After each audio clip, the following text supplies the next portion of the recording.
All right, we're live now. Going live. This is going to be episode number 18 with Alex Carr of Carr Reptiles. So this is going to be a good episode. Alex is doing a lot with Mindanao locality stuff. He's really into that, tribals and all that. So I can't wait to learn more. Is anybody? I know this. Hopefully, people show up because I think the date got wrong on YouTube, but I'm sure people will jump in. So let's get it started. There he is. What's up, buddy? What up, dude? How are you, man? Thanks for coming. Good. Well, thanks for having me, dude. Yeah, sorry about last weekend, man. Family stuff pops up and never ends, man. So, man, you gotta take care of family first. You know, when you hit me up, I was like, it is what it is, but it always happens. I was hoping I could make it work, but unfortunately, it just didn't. And then we were like, oh man, I'm a night person. I'm like, okay, cool. Like we'll be able to make it work pretty easily then. So I figured we'd get you in pretty quick. So is everything okay, by the way? Yeah, he's all good.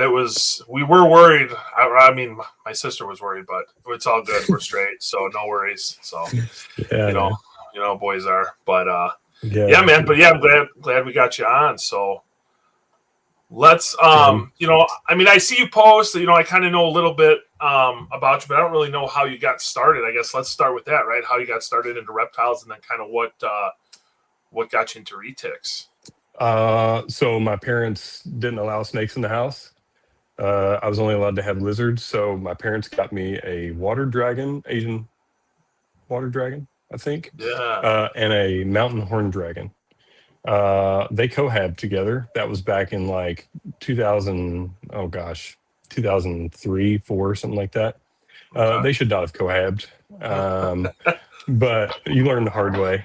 So as I got older, had bearded dragons, stuff like that.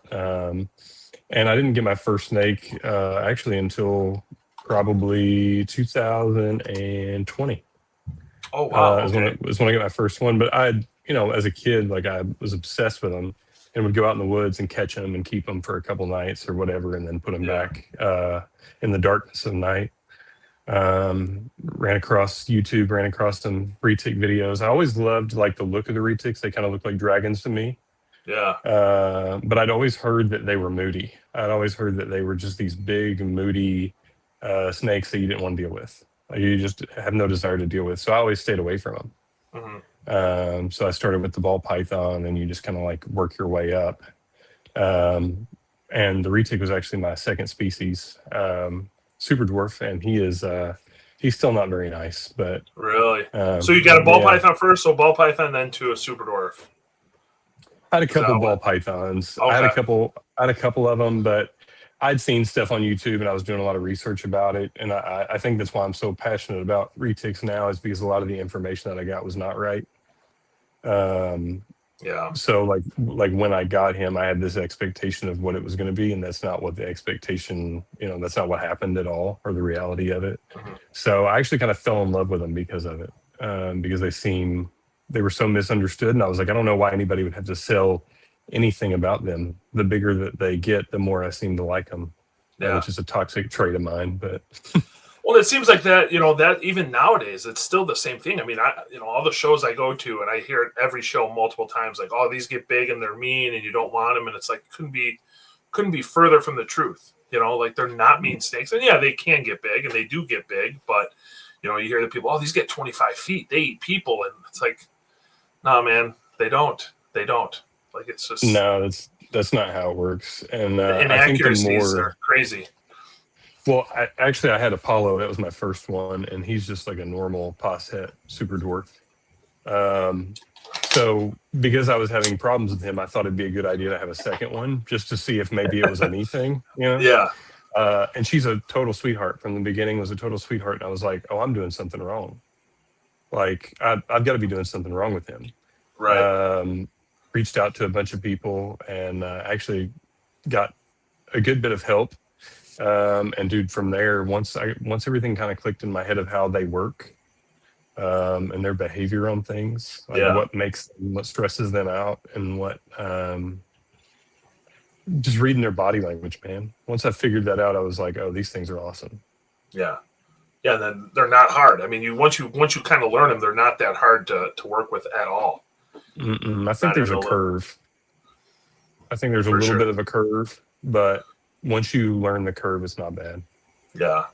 Yeah, I try to think, talking to some of you newer guys, and like it's crazy, like to think like back when I got mine, I can't even I remember it, but I don't, because I was like 14, so that was what, 20 something years ago. So it's hard to like remember, like, man, I don't really remember going. I also had a really sweet, like I had a tiger as my first retic, and I mean, he was a sweetheart. Sure, well, he ended up being a she, but yeah, it was a sweetheart of an animal, and I don't really, minus the food response, that was the hardest thing to just kind of get used to, which I knew about going into it. Like they love to eat. The guy that I had as a mentor was Jim Gaspar. So I don't know if you ever heard of the Gaspar Jams, right? So Jim was my I've talked about it before. He was kind of the guy that helped me a lot, and that was the one thing he preached to me is the food response. Like, just use a hook.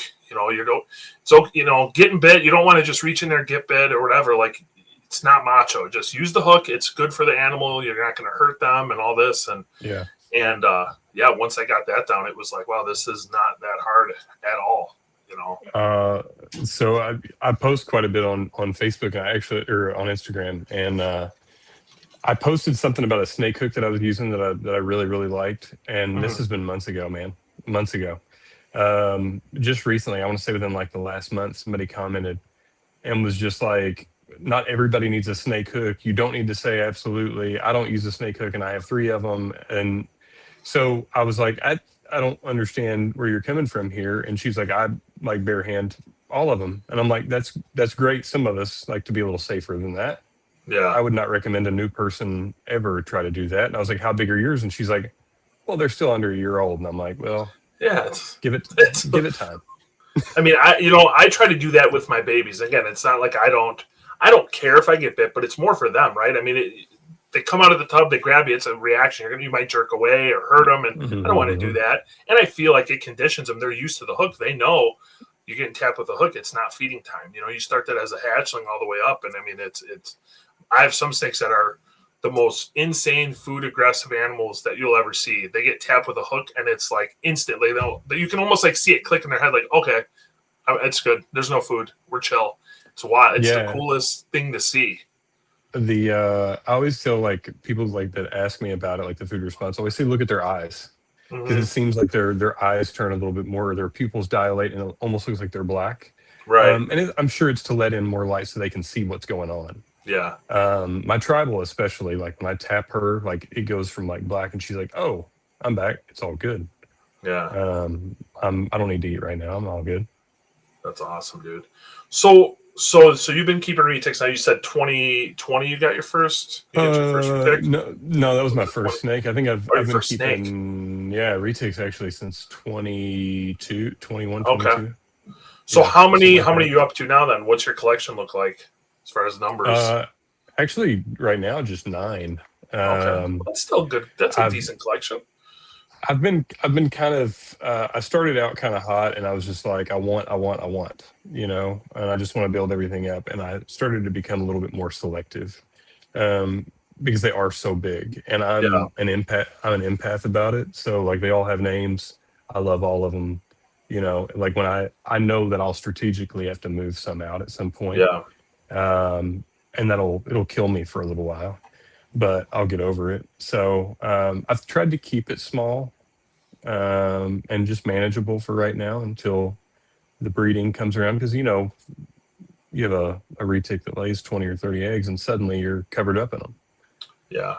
Well, then all the holdbacks, you're going to want to keep this or keep that, or I like this, and that's where it gets to be hard. Like I was the same.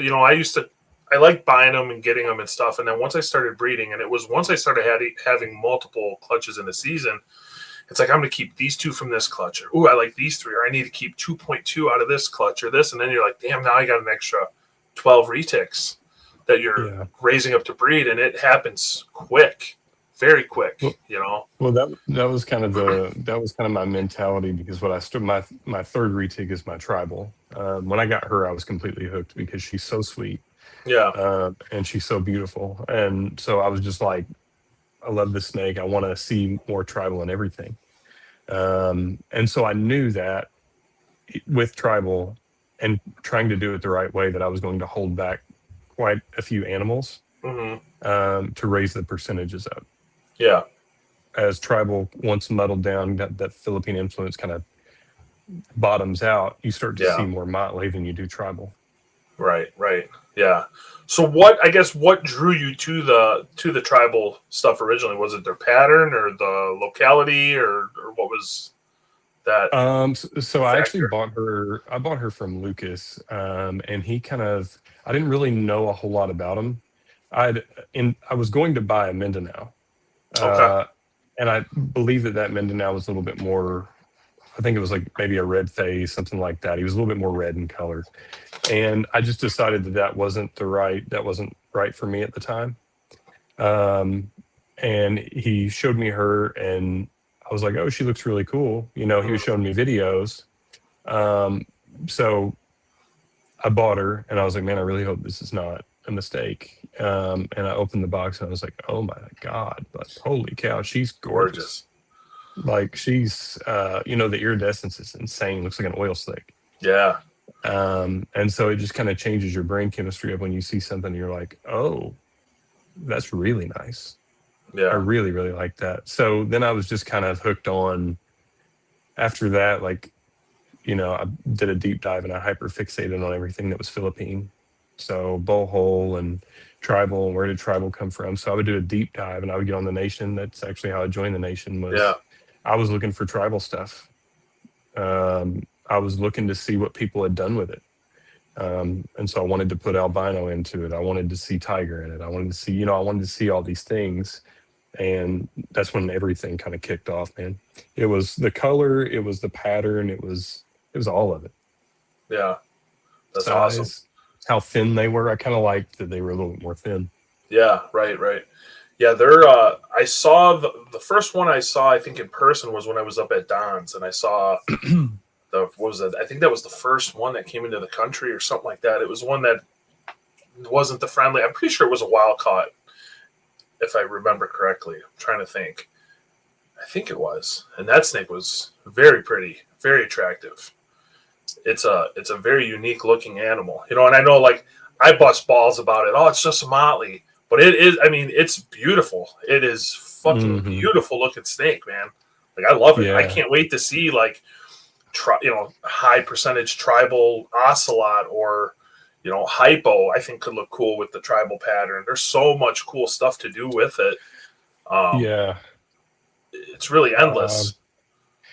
So my biggest thing was, and I still haven't really decided yet, do pure tribals, or there's a couple other pairings that I've thought about with it.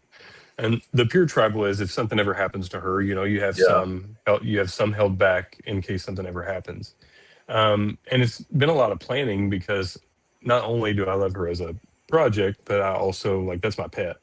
Yeah. Like, if I had to get rid of all of them, she's going to stay, because I love her. Everybody loves her.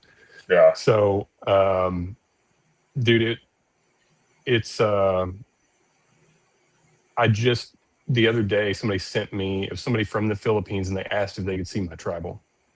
And so I sent them a picture of her, and he's like, oh, she's gorgeous. And he goes, here's F0. So here was the one that they caught that kind of started all of it. Yeah. And like looks completely different. Like, you can tell it's the same morph, but like what the bowl hole does to it, all that is super dark. Really? Mm-hmm.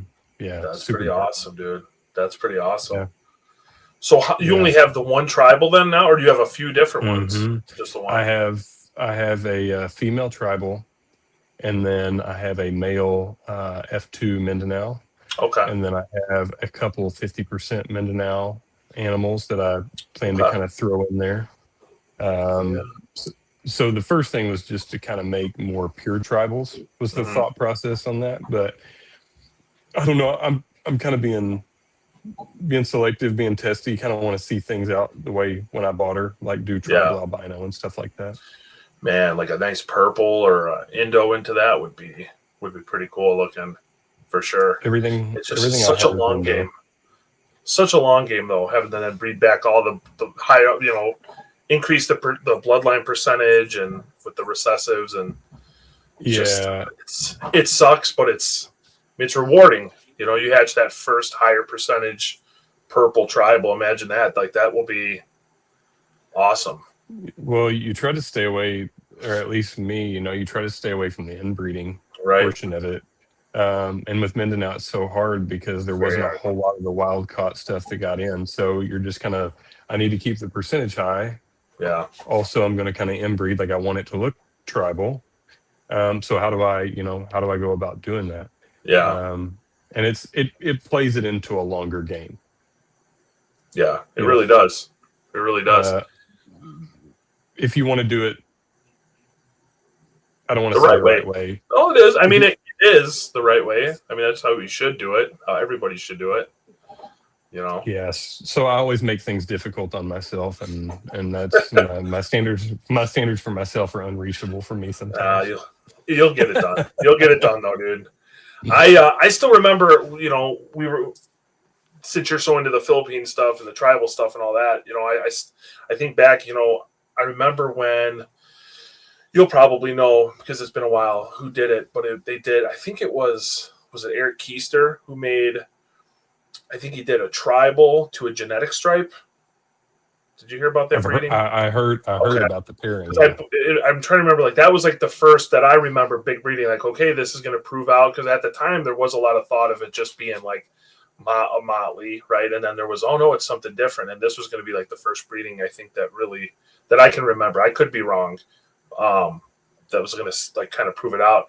And because I was like, man, I want to get one. They're so awesome, blah, blah, blah. And then when he posted the babies and they look just like Motley's, I was so devastated. I'm like, fuck, man, like that sucks. So then it's like, I mean, they looked exactly like a Motley. Unfortunately, they didn't even look at genetic stripe, which was wild to me. So at the time I was like, is this even the right clutch? Because it was, I don't know. Just it was disappointing to see.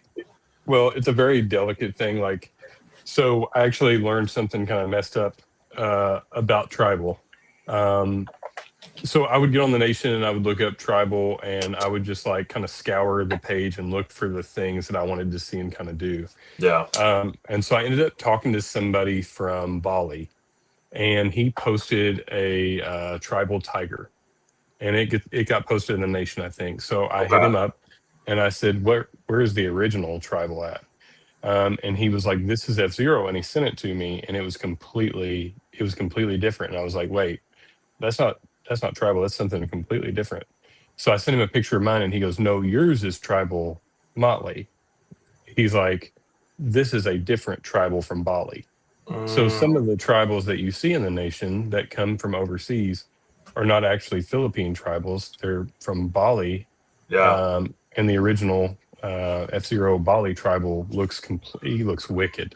I don't know if I've ever seen that. I'll have to look through there, or you'll have to send it to me. I've got the picture.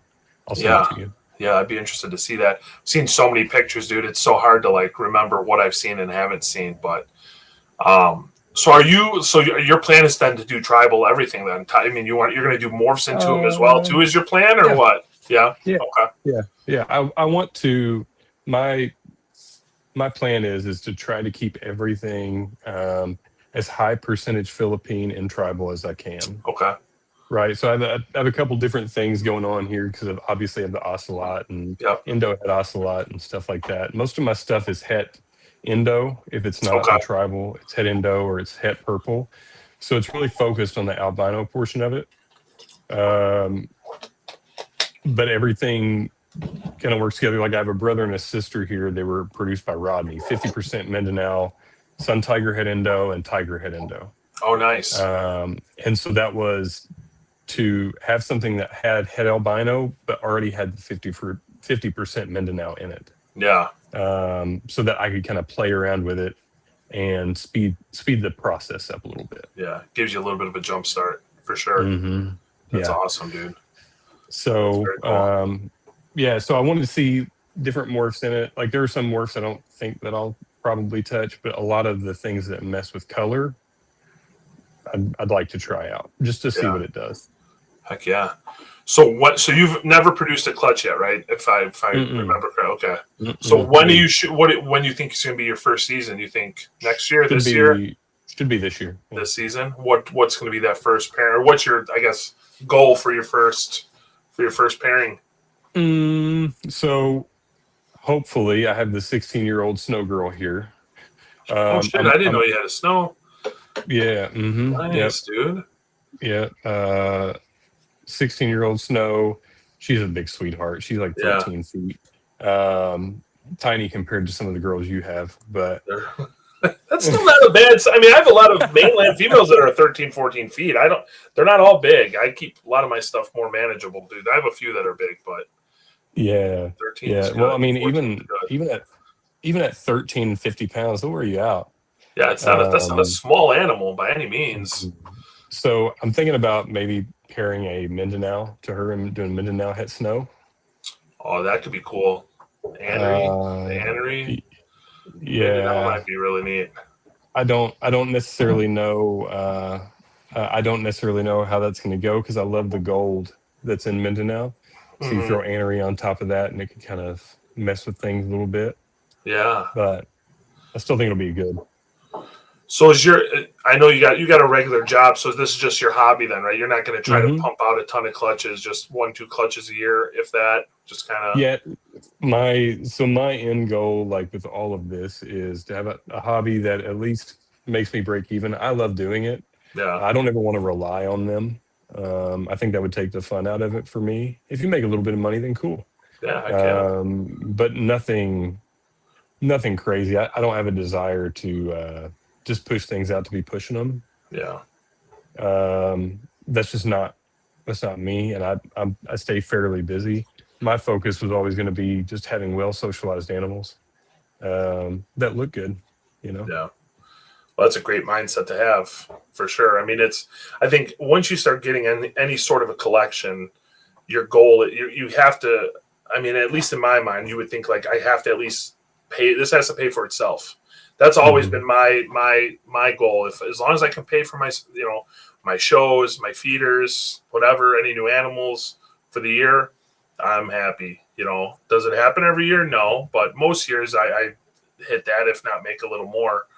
But yeah, I mean, it's great to be able to like take the family on a vacation with snake money, or like you got a house repair. Here's an extra, so much money to do this or fix that. There's nothing wrong with it. Dude, I could never rely on it.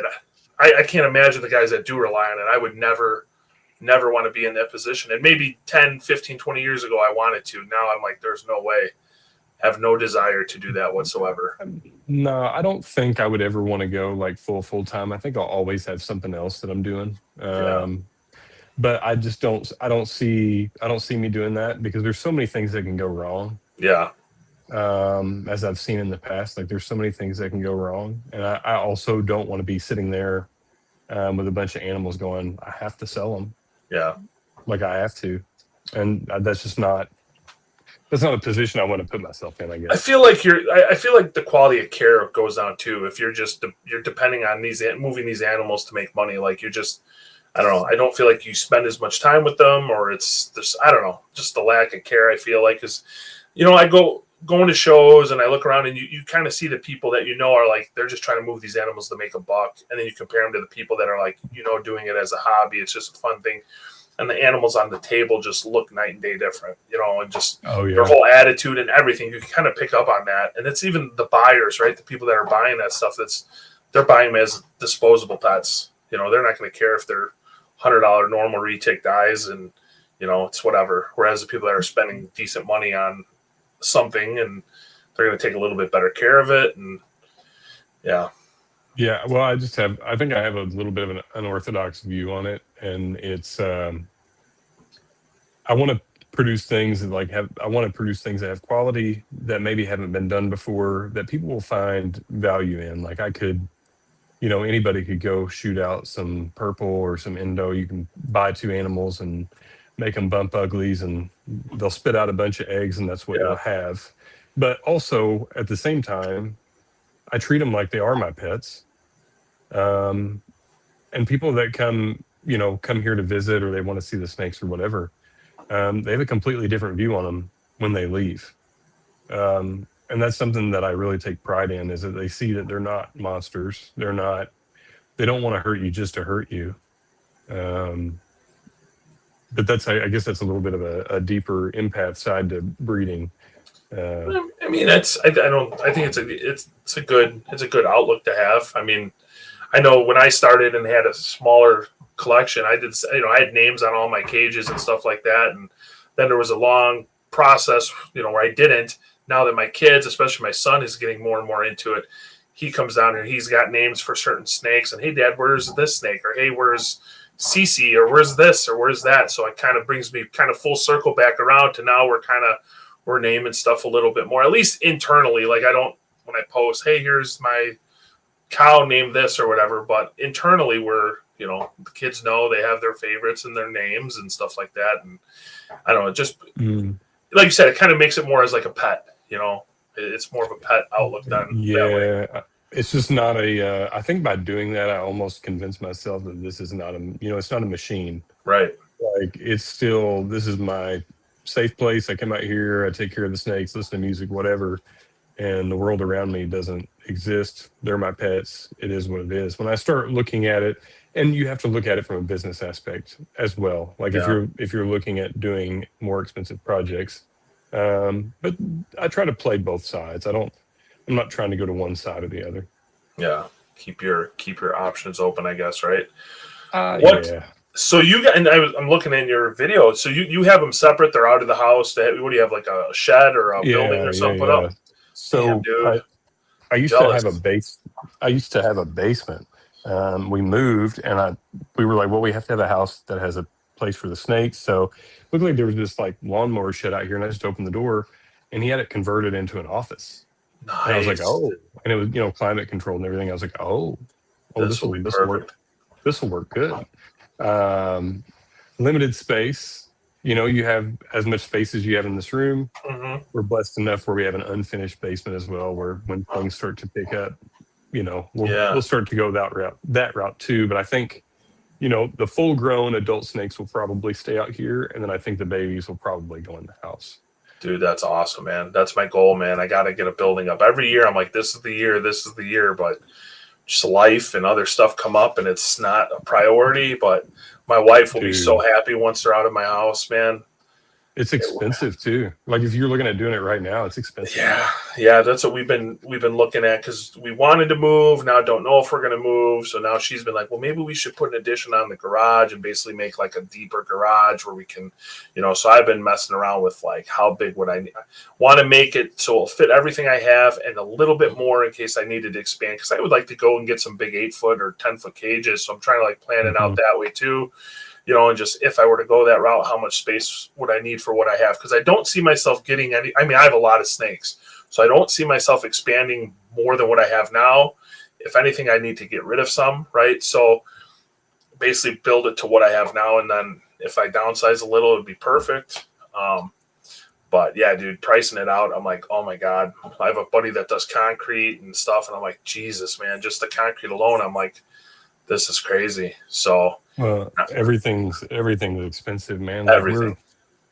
We were just looking at, or I was looking at, finishing out the basement, to make that a spot where some of them can go. And it's ridiculous. It's absolutely absurd what stuff costs. And it's hard. And I think that a lot of people that get into this, they don't realize, they're like, oh, well, I'm going to start, a breeding project, or I'm going to buy a few snakes and have a breeding collection going. And they don't understand how much money that actually takes, especially when they're as big as retics are. Yeah. They're not cheap. No.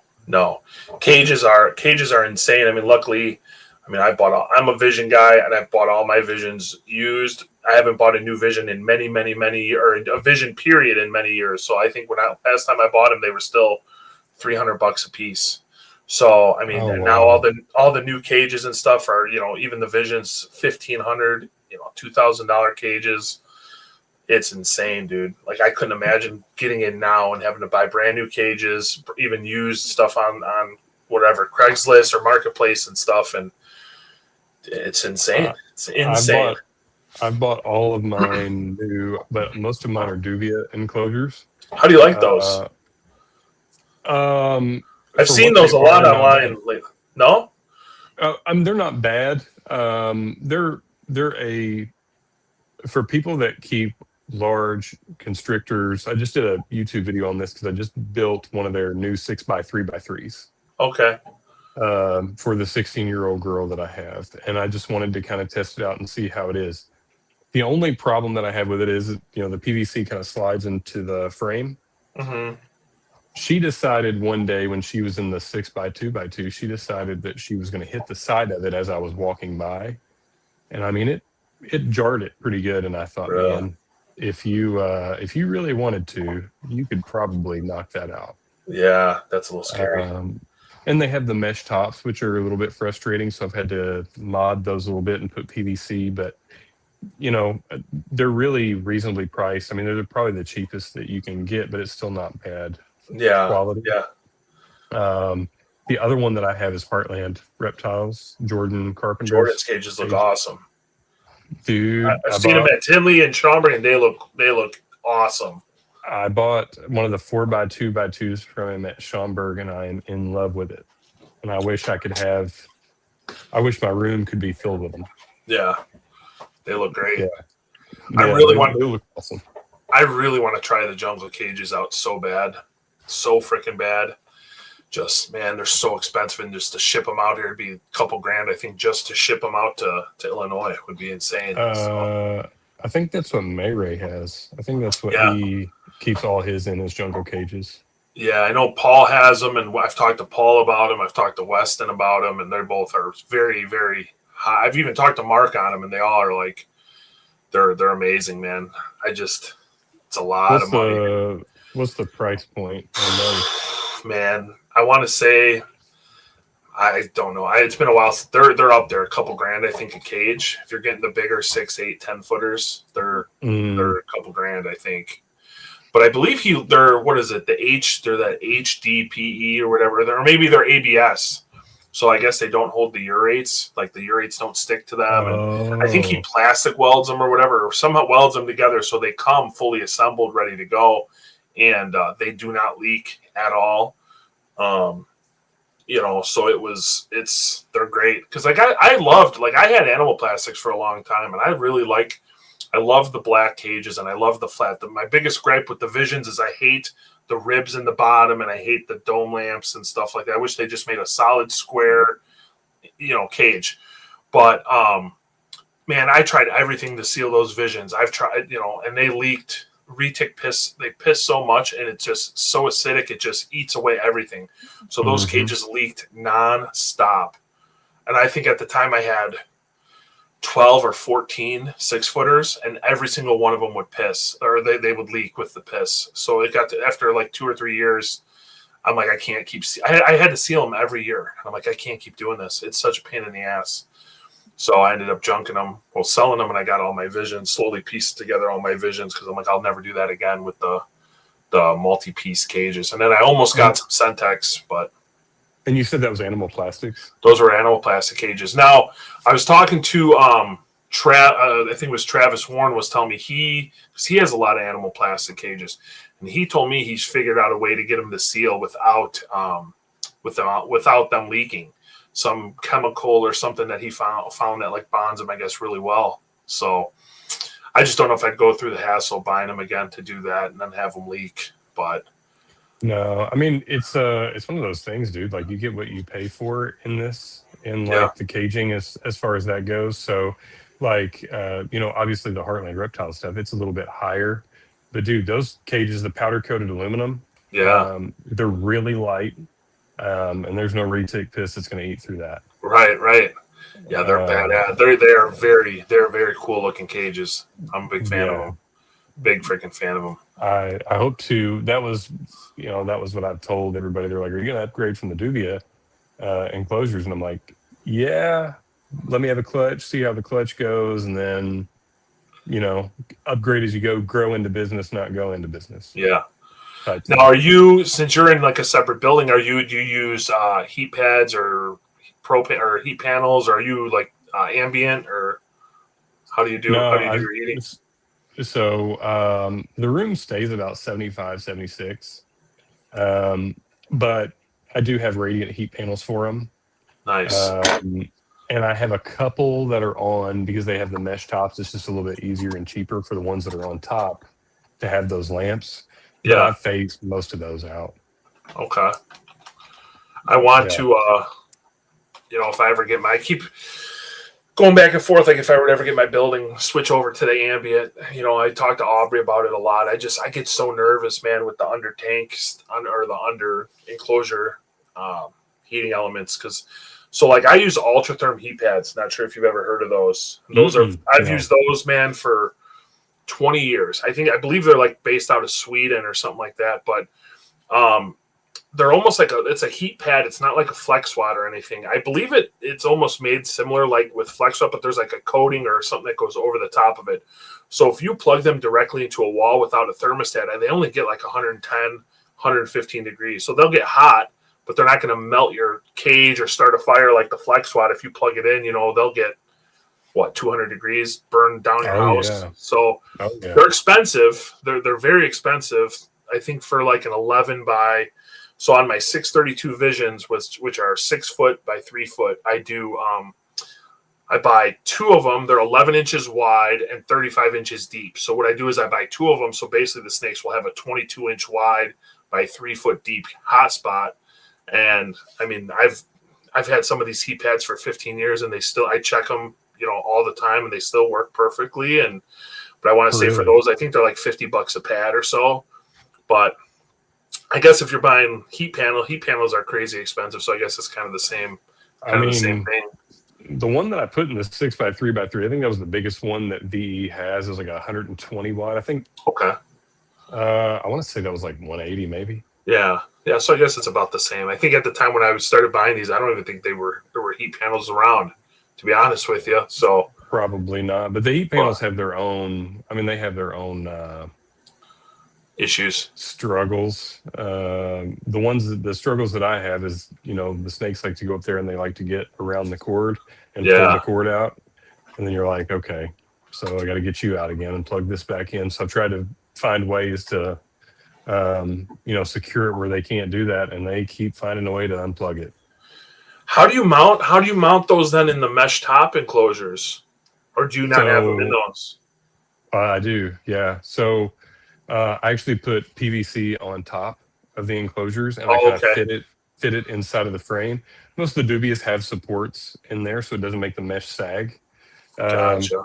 The 6x3x3s though are great because you can mount it directly to that mesh top, and because they're built in 2 separate pieces, they'll actually hold it up, and your mesh top won't sag. Interesting. Yeah, man, I'm gonna have to look into those dubia cages. Those might be not bad for some smaller males, because I have some stuff in some smaller, like they're like 20. They're the 221 Visions are like 28 by 22. They're kind of at that point where I should bump them up to something, but those might actually not be terrible. I might have to look into those. So the 6x3x3 I think shipped was $589. What do they have for 4-footers? Do they got? I mean, are they 4 by 20, 22 or 20 inches deep or so? If you do a 4x2x2, they're like, I want to say like $250. Damn. Okay, I might have to look into some of those. Yeah, they're not bad, and they ship that week that you buy them. And they ship flat, don't they? They ship flats. Yeah. You get them, you put them together pretty easily and stuff like that. Yeah, super easy. Shit. It takes maybe, for the 4x2x2, it takes maybe 30 minutes to build. Really? Maybe. Yeah, it's super effective when you're first starting it out. Like if you don't want to invest a crazy ton of money in cages right away, they've held up. It's not been one of those things where I've worried about them holding up. Yeah. There's pieces that have broken on them, but as far as like the integrity of the enclosure itself. Yeah, I'm gonna have to look into them. I might have to try one out for that price just to see how I like them. Just get just a little stack of them and try them out for a while and see. I've continued to buy them. Like after I bought the first couple, I was like, I kind of want to go somewhere with a solid top. Yeah. But the price point is so good that it's hard to go to the solid top if you can just make a solid top. Yeah, exactly. Yeah. Why not? It doesn't really make sense. Yeah, no, that doesn't. And then what are you using for like substrate and stuff? Are you a paper guy, or do you use like cocoa or aspen? Or I am not a paper guy at all. No, no. I try it every once in a while just to test myself and my limits. But I fed pigs not too long ago to some of the females, and they were on paper that I just got from the hardware store. I can't remember what kind it was called. It was like that brown Butcher paper, or painter's paper, or whatever. I walked in there like a couple days later, and I was like, "No, I can't do this shit, man. I'm out." So I use ReptiChip a lot for some of the smaller guys. I'm actually transitioning over to Cypress. Okay. Just trying it out, but so far I'm really impressed with it. Yeah. It's holding up really well. It really eats the odor up. I just don't like the big long sticks that come in it. I try to take all those out so they don't hurt themselves. Yeah. But other than that, it's been really good. Held humidity just fine. I used Cypress many when I was starting out in retics, man, and I was just having like my stuff in like fish tanks back in like the late 90s. Mm-hmm. And I liked it, and then I started getting more animals, and just the paper was what everybody was doing, so I kind of did paper. And every year I'll try something different. Like I bought like 35 bags of those hardwood pellets, and I tried that, and I didn't like it. It wasn't that I didn't like it. My issue was when I got to throw them out, my garbage bags were so heavy, and since all my stuff's in my basement, I had to lug this my garbage bag was probably 150 pounds up my stairs. Like, I am not doing this. It was insane. Just, they got so moist and they absorbed so much, I guess, water or piss or whatever. Like, it was terrible. I always wondered how that worked. Like, I saw some guys, like, they'll post and they'll be on those pellets, and I'm like, I wonder how that works. Yeah, Aubrey swears up and down. He was the one that told me to try it, and I did. And like, the smell, oh my God, I came downstairs, it was great. Like, it's my snake room smelled like a forest or like a lumber shop. It was awesome. It was awesome, but man, just the cleaning was just, it was just taking it. Like, if my stuff was in a garage or where I could literally open up a door and wheel my garbage can out, I'd probably switch over to it. It was just the weight of it. It was so much weight moving it. And then, I mean, where do you store it? I mean, with my collection, I mean, I would blow through 30 bags probably if I put everything on it fairly quick, I bet. Realistic, because I needed, I think, 2 or 3 bags of it to fill a 632 Vision. So it just, oh my gosh, it was just not the most fun, for sure. But I may end up going back to paper at some point. But for this small building, it really, the smell is pretty horrendous. Yeah, I can imagine. I know how it gets at my house. If I'm not on top of my cleaning, man, my heater kicks on or my air conditioning kicks on, my wife instantly, hey, you better get to cleaning tonight. You know, or if something didn't eat, I had that the other day. I had a snake not eat a rat, and I even checked everything, and I thought it was gone, and the snake was like laying on it on the heat, and I missed it. So it was like 2 days of it sitting on the heat, and then we turned the air on, and I'm like, oh my God.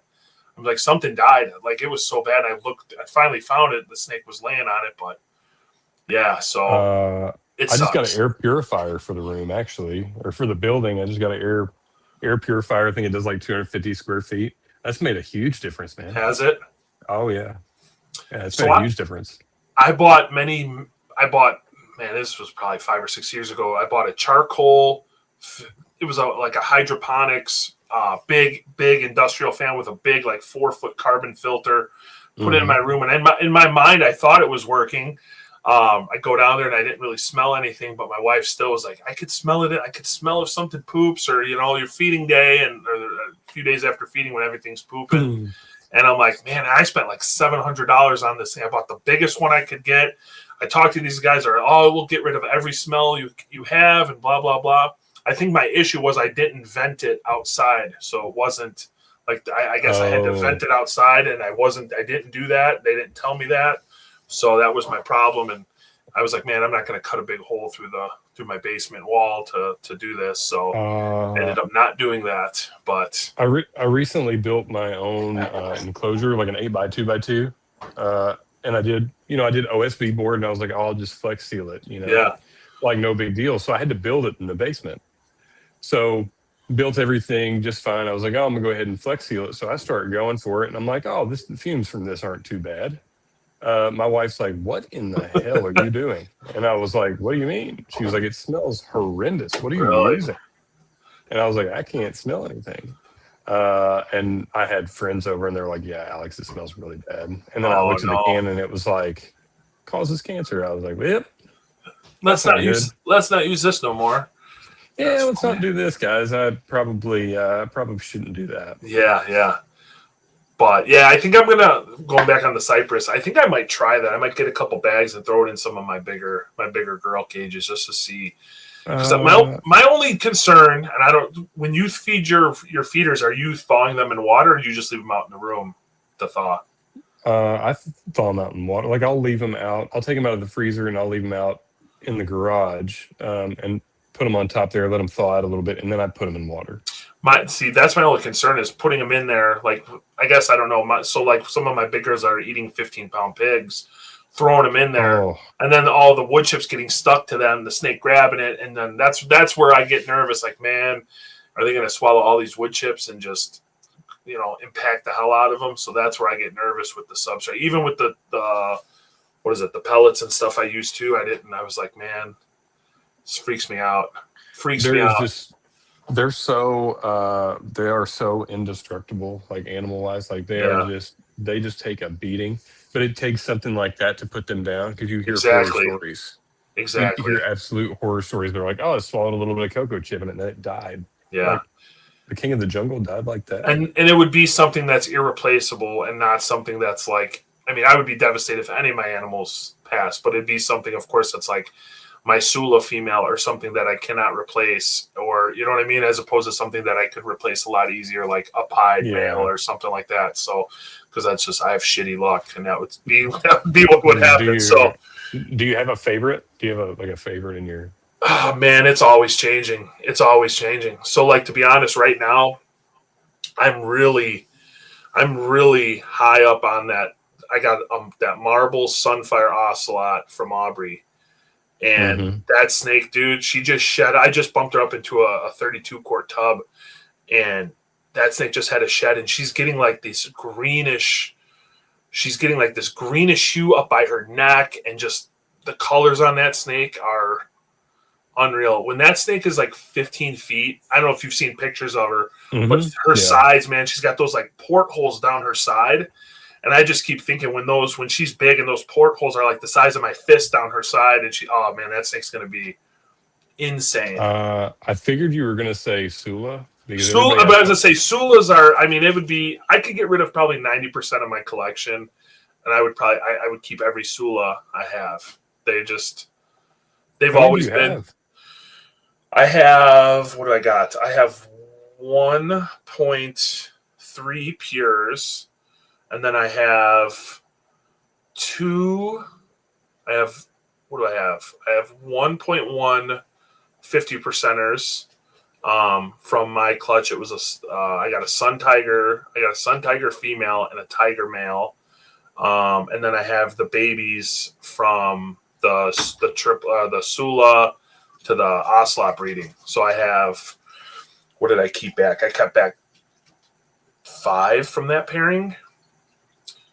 So I have quite a few Sula crosses and pures. So everybody that I talk to, like, that owns a Sula, they're like, oh, it's my favorite. That's my favorite snake. They're awesome, dude. They're my favorite. They're by far my favorite.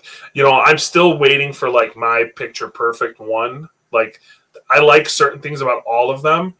So I actually, my first year breeding, I had 2 breedings my first year. I did a platy tiger to a jamp, and then I had a wild caught Sula male that a buddy of mine, actually was my landlord, and then I had a Notahoe captive born Sula female. So she was the only one available. So those were my first 2 pairings. The jamp stuff pipped first, and they pipped on like 75, day 75 or whatever. The Sulas were like getting there. They're like 75, 76, 77. I was getting super impatient. I'm like, oh my God, what's going on? Why aren't these pipping like an idiot? And that was when Jay was like I was so on Jay's dick at that point. Like Jay was king, right? God. So like I'm like, oh, I got to cut them, right? So I cut them all. And it wasn't a big clutch. There was like 10 eggs.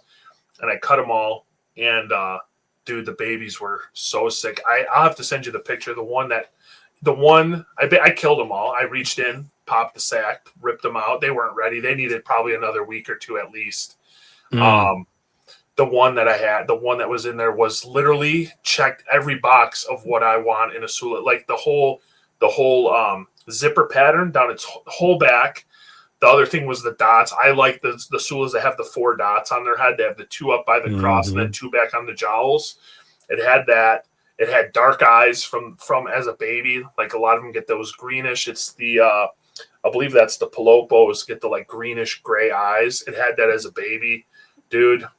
And I still am so mad about that, but that's how you learn. And then it's like I've never been able to make pure since. It's like it's God's way of just, I guess, punishing me, or it's it's gonna happen. I hear that a lot about Sulas, like that people have had trouble getting them to go. Like, and I wonder why that is. Man, I don't know. I've talked to Nick Berg when Nick was around, when he produced his 2 clutches, and he told me that they don't breed like, I guess, normal retics. Everyone says like the super dwarfs breed a lot differently than mainland stuff does. Apparently the Sulas are the same way.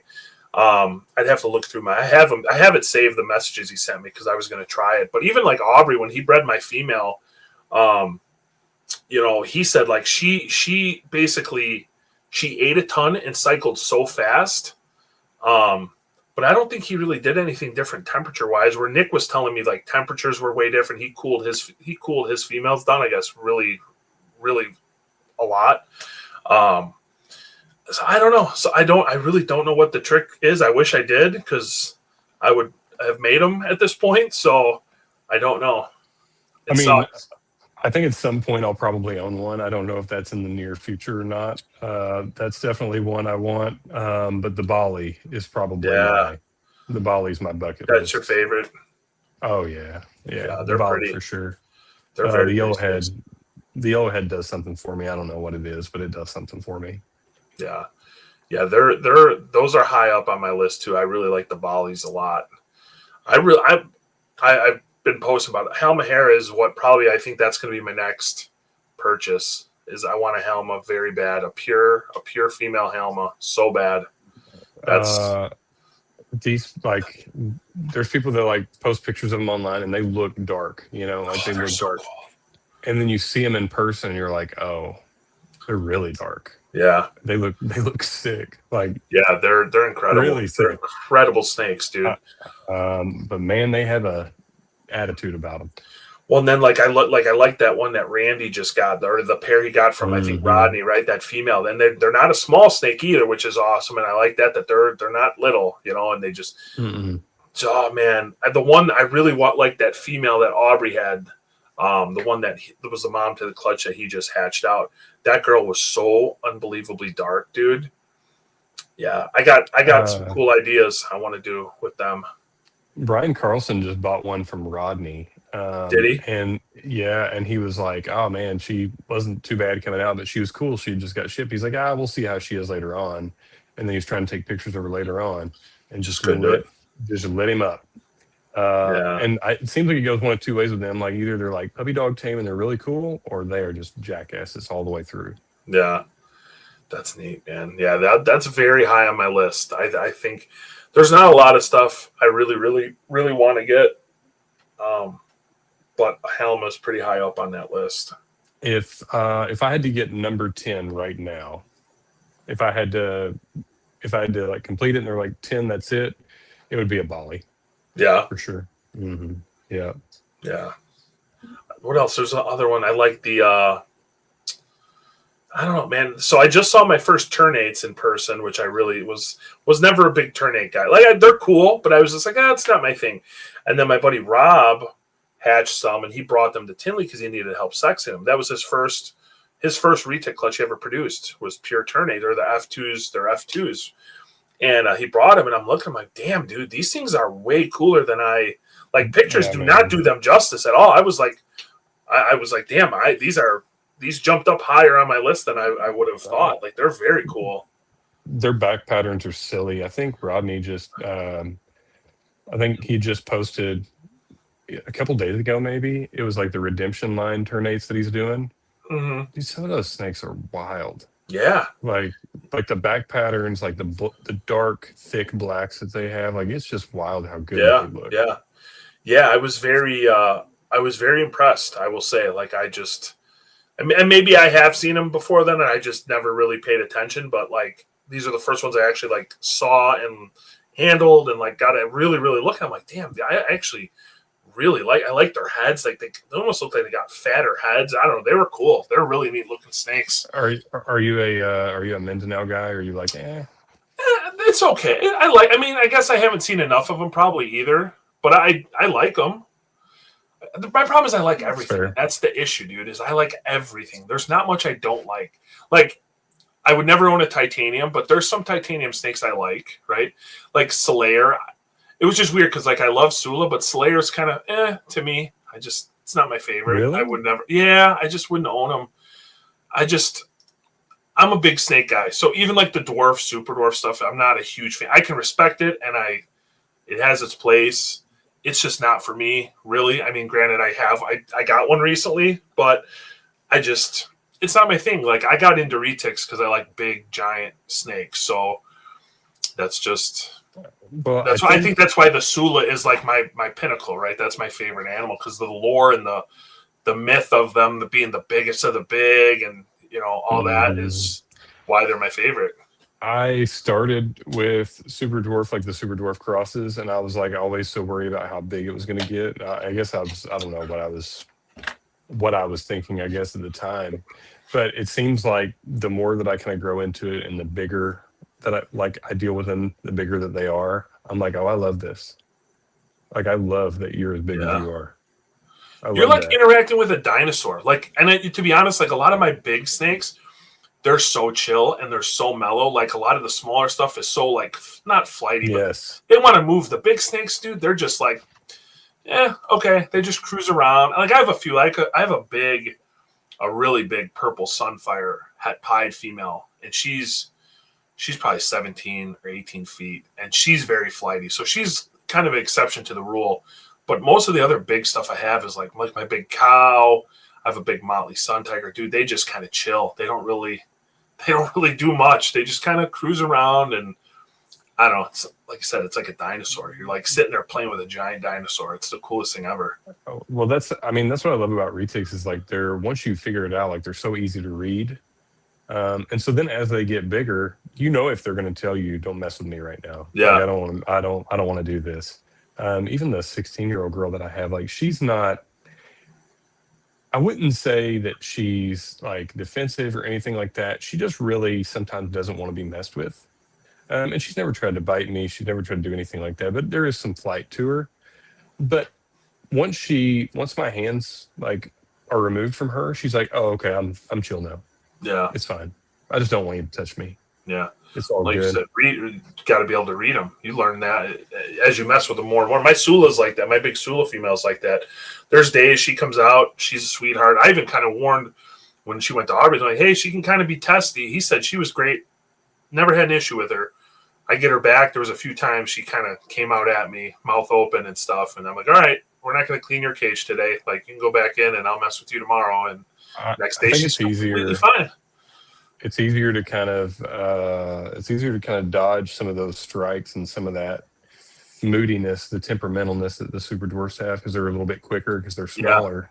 Yeah. And even, I think this technically the Snow that I have, technically she's 50% Kalatoa, 25% Jamp. And I mean, she's still a really, really good sized snake. Yeah. And for what she is, and it's so much easier to, even at that size, to read what she's getting ready to do. Yeah. And I know that there's exceptions to that rule, especially with the wild caught stuff, because they're different. Yeah. They move different. Well, my Jamps I had were like, so my female Jamp, when I got rid of her, she was like 16 feet. She was big. I mean, she's from the gas bars. She's from their giant animals and all that.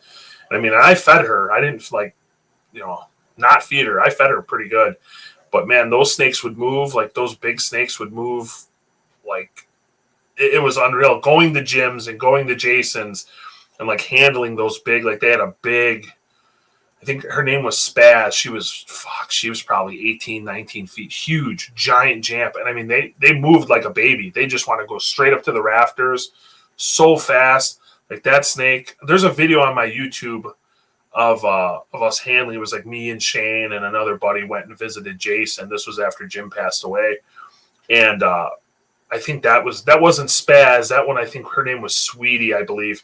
Just as big. But man, that snake, handling that snake was a workout for a big mainland size animal that moved like a super dwarf. Dude, it was wild. It was such a weird experience. I've really like learned to love some of the jamp stuff, like anery jamp stuff. Yeah. It looks so good. And then I've seen some pictures online. I think it was maybe way back in the day when you all were messing with the Gaspar line jamps and how big they were. And I sometimes ask, like, how did they ever get labeled as a dwarf? How in the world did that ever happen? Jim fed very heavy. That's not the norm. But I will say, like, my female came from them, and I mean, I didn't power feed I feed a lot, right? I like to feed heavy, but I'm a very big. I feed giant meals, but I don't feed very often. But I mean, my female was every bit of 16 feet. And I mean, she would eat 10, 12-pound rabbits like nothing. And yeah, I don't know how you would consider that a dwarf. I mean, that's to me full size that big is a full size mainland, But yeah, I mean, even the you look at stuff that's considered dwarf, like Slayer. Yeah, Slayers can get big. Yeah, like they can get really big, and it's I know that it's the never-ending debate. I don't want to enter that topic here, but I think that's kind of what drove me is once I figured out like some of the size estimations that were being thrown around, and then you would see these snakes, and you'd be like, how in the hell are you going to sell somebody this and say it's going to be this when you know that it can be, huge? Yeah, I got my head chewed off when I posted one day in the Nation about like getting rid of the dwarf, super dwarf terminology. I've never liked it. Even when it first came out, I never liked it. As I think more people, especially now as more people are keeping retics than they were when that stuff first came out too, it's like, it's so easy to lie to these people and like, tell them, oh yeah, it's 50% super dwarf. It's only going to stay 8 feet long, and it's, I don't know. I hate it. I absolutely hate it. Dude, I got taken advantage of a couple times, being new and green. And it really sucks. And then once you kind of learn more about it, like, well, I think what people don't realize is like, yeah, you can pull the wool over their eyes for a little while. Mm-hmm. And then they realize that you weren't being truthful about it. So for me personally, I'll probably I don't want to say never, but it would be very hard for me to label anything super dwarf or dwarf. I think I would just label it with the locality and then let people decide that for themselves if they want to. Because it's so misleading. It's extremely misleading to label anything a dwarf or super dwarf when these are big animals. Like, if you want a corn snake, go get that. Well, then it's you run into the people. I don't know. I mean, you go to shows, right? So I mean, I'm sure you see it, or you talk to people, and you go to some of these vendors, and it's like, oh yeah, this snake is a super dwarf. Well, what was the breeding? Oh, I don't know, but it was this and this, and the mom's only 8 feet, and the dad's. Doesn't mean it's a super dwarf. It doesn't mean it's a dwarf. I mean, I had a snake from that I got from Travis many years ago, and it was a sun tiger head genetic stripe, and I wanted to see. So I purposely did not feed the snake crazy hard. Like I kind of fed it on the lower end of what I would normally feed. Right? She never got big. She was like 9.5 or 10 feet when I bred her. She was pure mainland. Nothing, like no dwarf whatsoever in her. She bred at 10 feet. She gave me like 14 perfect eggs, right? So it's like, I don't know. Like you said, it's never ending. I could sit here and talk about it forever. It sucks because you're like, it's 50% Kalatoa, right? So then you have 50% mainland, or is it? Yeah. Or is it? What Or could is it be? it? It could be a vast variety of things. Yeah. It's I don't know. I just wish like I said, I wish we could just come together and just get rid of the terminology altogether. And then you get to debate about, oh, well, what do you do about stuff that's unknown locality? Then you just, I don't know. My opinion is you would list it as it's unknown locality and leave it at that. Because I mean, you couldn't list it as anything else. I don't know. I feel like to a certain extent, if you're playing the marketing game, if you're marketing it as these are really small animals, if you put it as an unknown locality, somebody that's newer is going to go, Yeah, don't want that. They exactly. see a 50% Calicoa and they go, I'm in. It says super Yeah. dwarf. I'm ready to go. Yeah. What they don't realize is it could be the same snake. Yeah. The unknown could actually be smaller. Yeah. It fucking drives me nuts, dude. It drives me absolutely nuts. But well, I think that's that's part of why people think that the retic culture is kind of toxic is because of things like that. Yeah. And actually, I really don't believe that it is. A lot of the retic people are super cool. Yeah. Like super cool people. You have a couple turds here and there, but when you're doing shit like that, you're really pulling the wool over someone's eye. Yeah. Just be fucking straight up. Excuse my language, but no, you can swear. Dude, swear. Go ahead. Just be straight up on what it is. Don't feed them and tell them what it is and say, hey, I don't know. I don't know if it's gonna be 11 feet. I don't know if it's gonna be 20. Buy it and find out, I guess. Yeah, I get that all the time too. How big is the snake gonna get, or how big were the parents? And it's like, well, this is the size the parents were when they produced the clutch. But if they're 5 years old or 7 years old, that they're not full grown technically. I mean, they don't, so I don't know what their end adult size will be because they're not full grown. And the babies, it's going to depend on you too. If you feed the shit out of it, it's going to get bigger than if you don't feed it. So it's, people just have a hard time, I think, wrapping their head around that too. Like and then there's that fine line of power feeding or underfeeding, and it's just there's so much. Well, it comes with owning the king of the jungle. Yeah. But there's so many variables that go into it, and people can debate it all day. But at the end of the day, even with all those variables, feed them, make sure they're fed, and make sure you know how to deal with them, and everything will be all right. Yeah. They're not that complicated. No, they're really not. I will say I'm glad it's good to hear you say that you don't think the retic community is toxic, man, because I hear that every day. Every day from in the nation, I hear about it from people messaging me, and just it's good to hear some of the newer guys don't see, because all I hear about is how shitty the nation is all the time. So, I mean, I get along with everybody pretty much. Like I just try to be straight up with everybody. Because I want people to be straight up with me. Don't sugarcoat shit for me, and I won't for you. And there are some toxic people in it, and there are some people that can be toxic that are not bad people. Yeah. There are some people that pretend like they're great people, and they're really not. It's just like anything. Like, it's any community, but you're just dealing with a snake on a scale that's much more enlarged, and it makes everything more polarizing, I think. But I think part of me also just doesn't give a shit too much. Like, I mean, that's a good mentality to have too. Just not care. Just like, who cares? Whatever. I just like the animals, Yeah. That's me. Agreed. If I wasn't running the nation, I wouldn't give a shit. I just do my animals, and I just don't want to.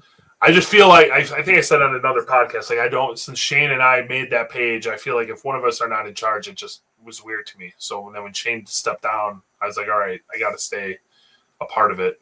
I want to keep going, and if it wasn't for that, man, I would be probably hardly posting and just focusing on that. It's such an added stress that's not needed or wanted, but. Well, it's easily, especially if you're not getting paid well for it, like it's easily socially exhausting, trying to keep everything up and trying to keep it going. Running a page sucks, dude. It's not, I don't wish, it can be fun and rewarding at times, but majority of the time it's so much unneeded bullshit, drama, stress, and yeah. Well, with the Facebook pages too, there's so many different kinds of people, Yeah. You have some people that just don't give a shit, and you have some people that are, looking to pick at every little thing, and then you have some people that come in and say whatever the hell they want to just to get some people riled up. Yeah. And you got to kind of weed it out, I think, and just not let it. At some point, you're just going to be like, fuck it, it is what it is. Absolutely, absolutely. So I'm curious, what's your? I know you're a little more of a locality guy, but what is your favorite? What's your favorite morph right now? Besides tribal, ocelot, probably. Okay. I kind of figured you were going to say ocelot. When I saw ocelot for the first time, I was like, oh, that's sick. That's badass. That's really cool. Yeah. Ocelot, tribal. I'm a big purple guy, and I don't have any purple. Like, I would love to have some purple. I just haven't found the right one.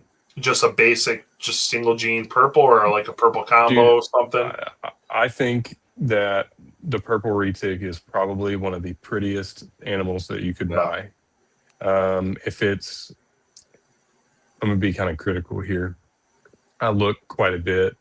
And there's some that are like, okay. There's some that I'm like, nah, I don't really care for that. Yeah. And every once in a while you'll run across one where you're like, oh shit, that's badass. Like that's really cool. But it's so few and far between. I think to get it back to that point, you almost have to throw like some locality stuff into it to make those really deep purples. Yeah. That you used to see. Yeah, I remember when Rodney was doing purples. Rodney had some beautiful purples. There was a few other guys that were making really, really, really kick-ass purples. Paul had some really amazing ones back in the day. I got a really nice one from Bob. That was probably my fifth retic at the time. I think they were like $1,500 for purples at that point. And Bob must have sent me 25 different pictures of different purples, and I couldn't decide because I liked the pattern on this one, but the color on this. And I went back and forth for days trying to decide what I wanted. And she was a beautiful snake. And yeah, it's just, the purples just don't seem to be there anymore.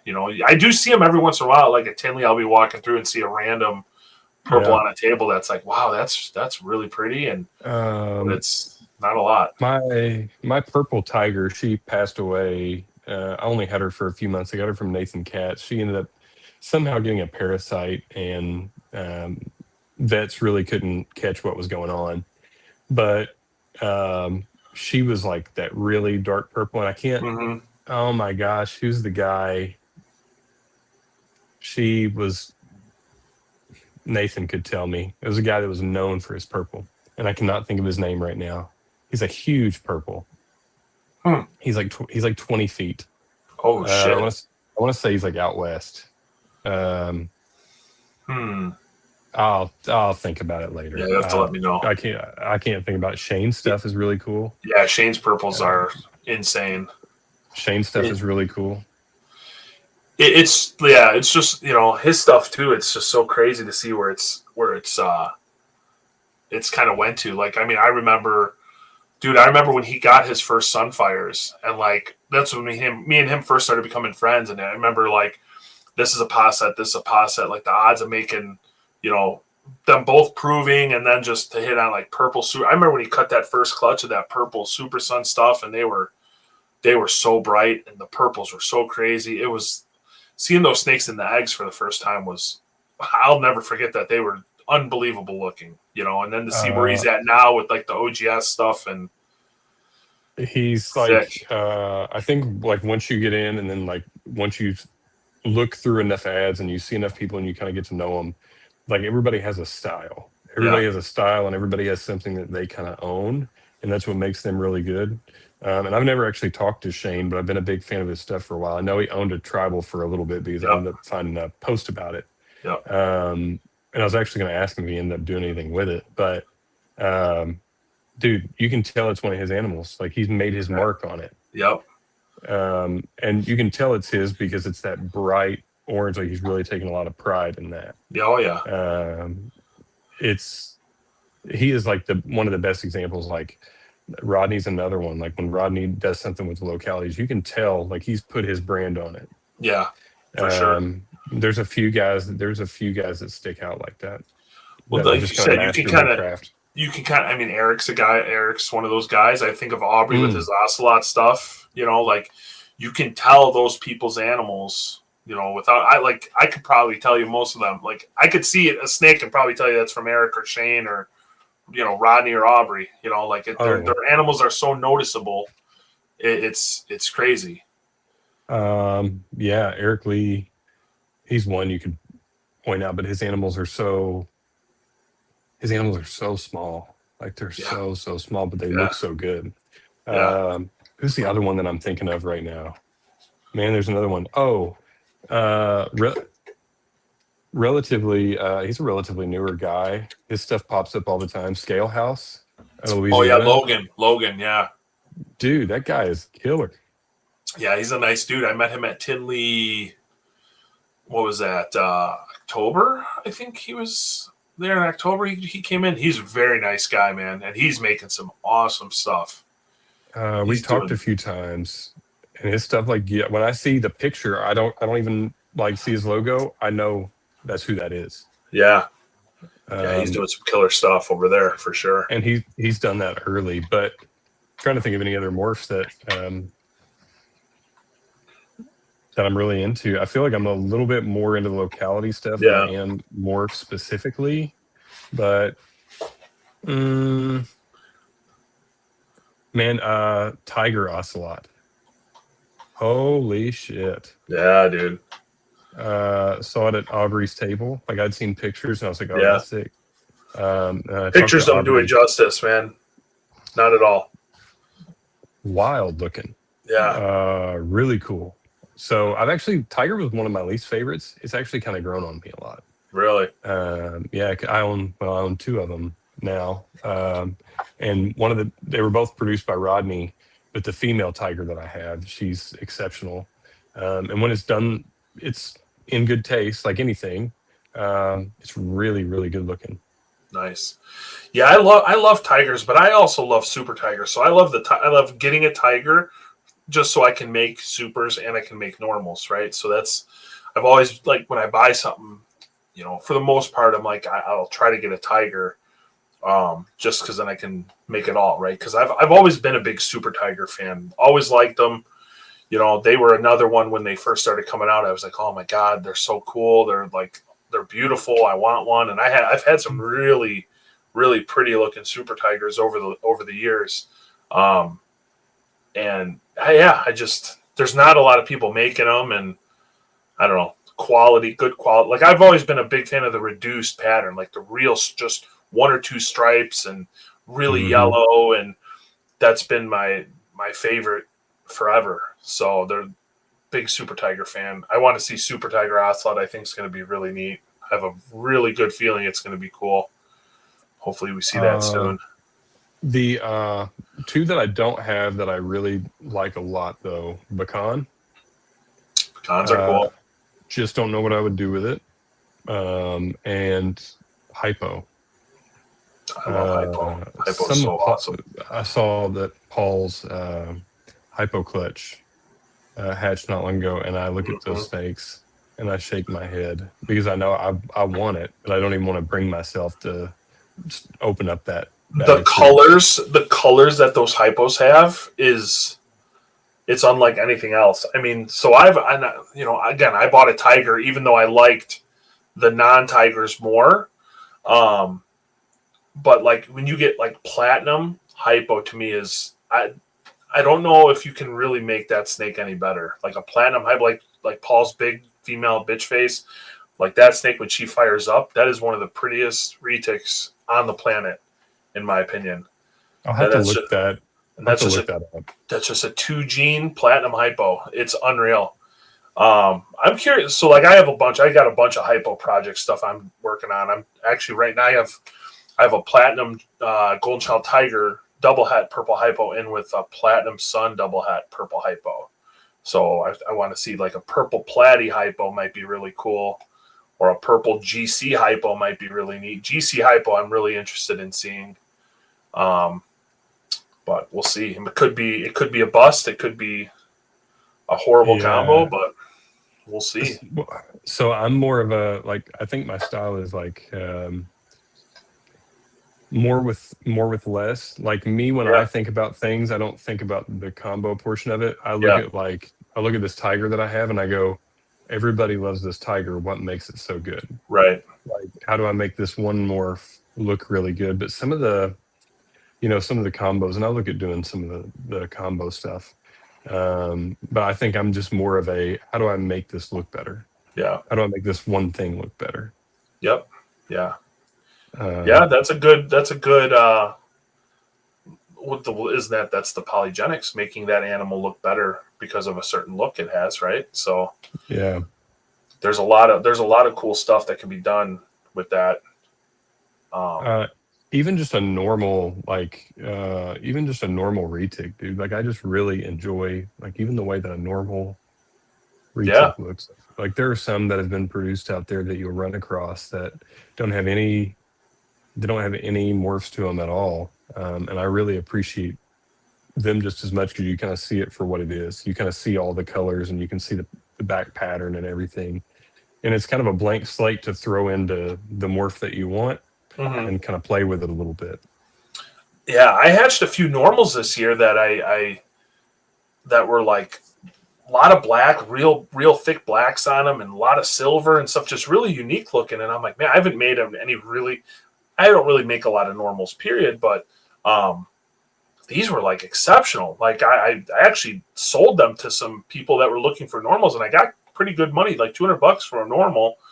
I mean, they're friends of friends that, have been wanting a retic, but they don't want to buy a morph. They like the normal look. And I'm like, well, this is a really like pretty normal. This is going to be an awesome adult. And I've gotten some updated pictures from them, and man, they're turning out great. The silvers on them are crazy.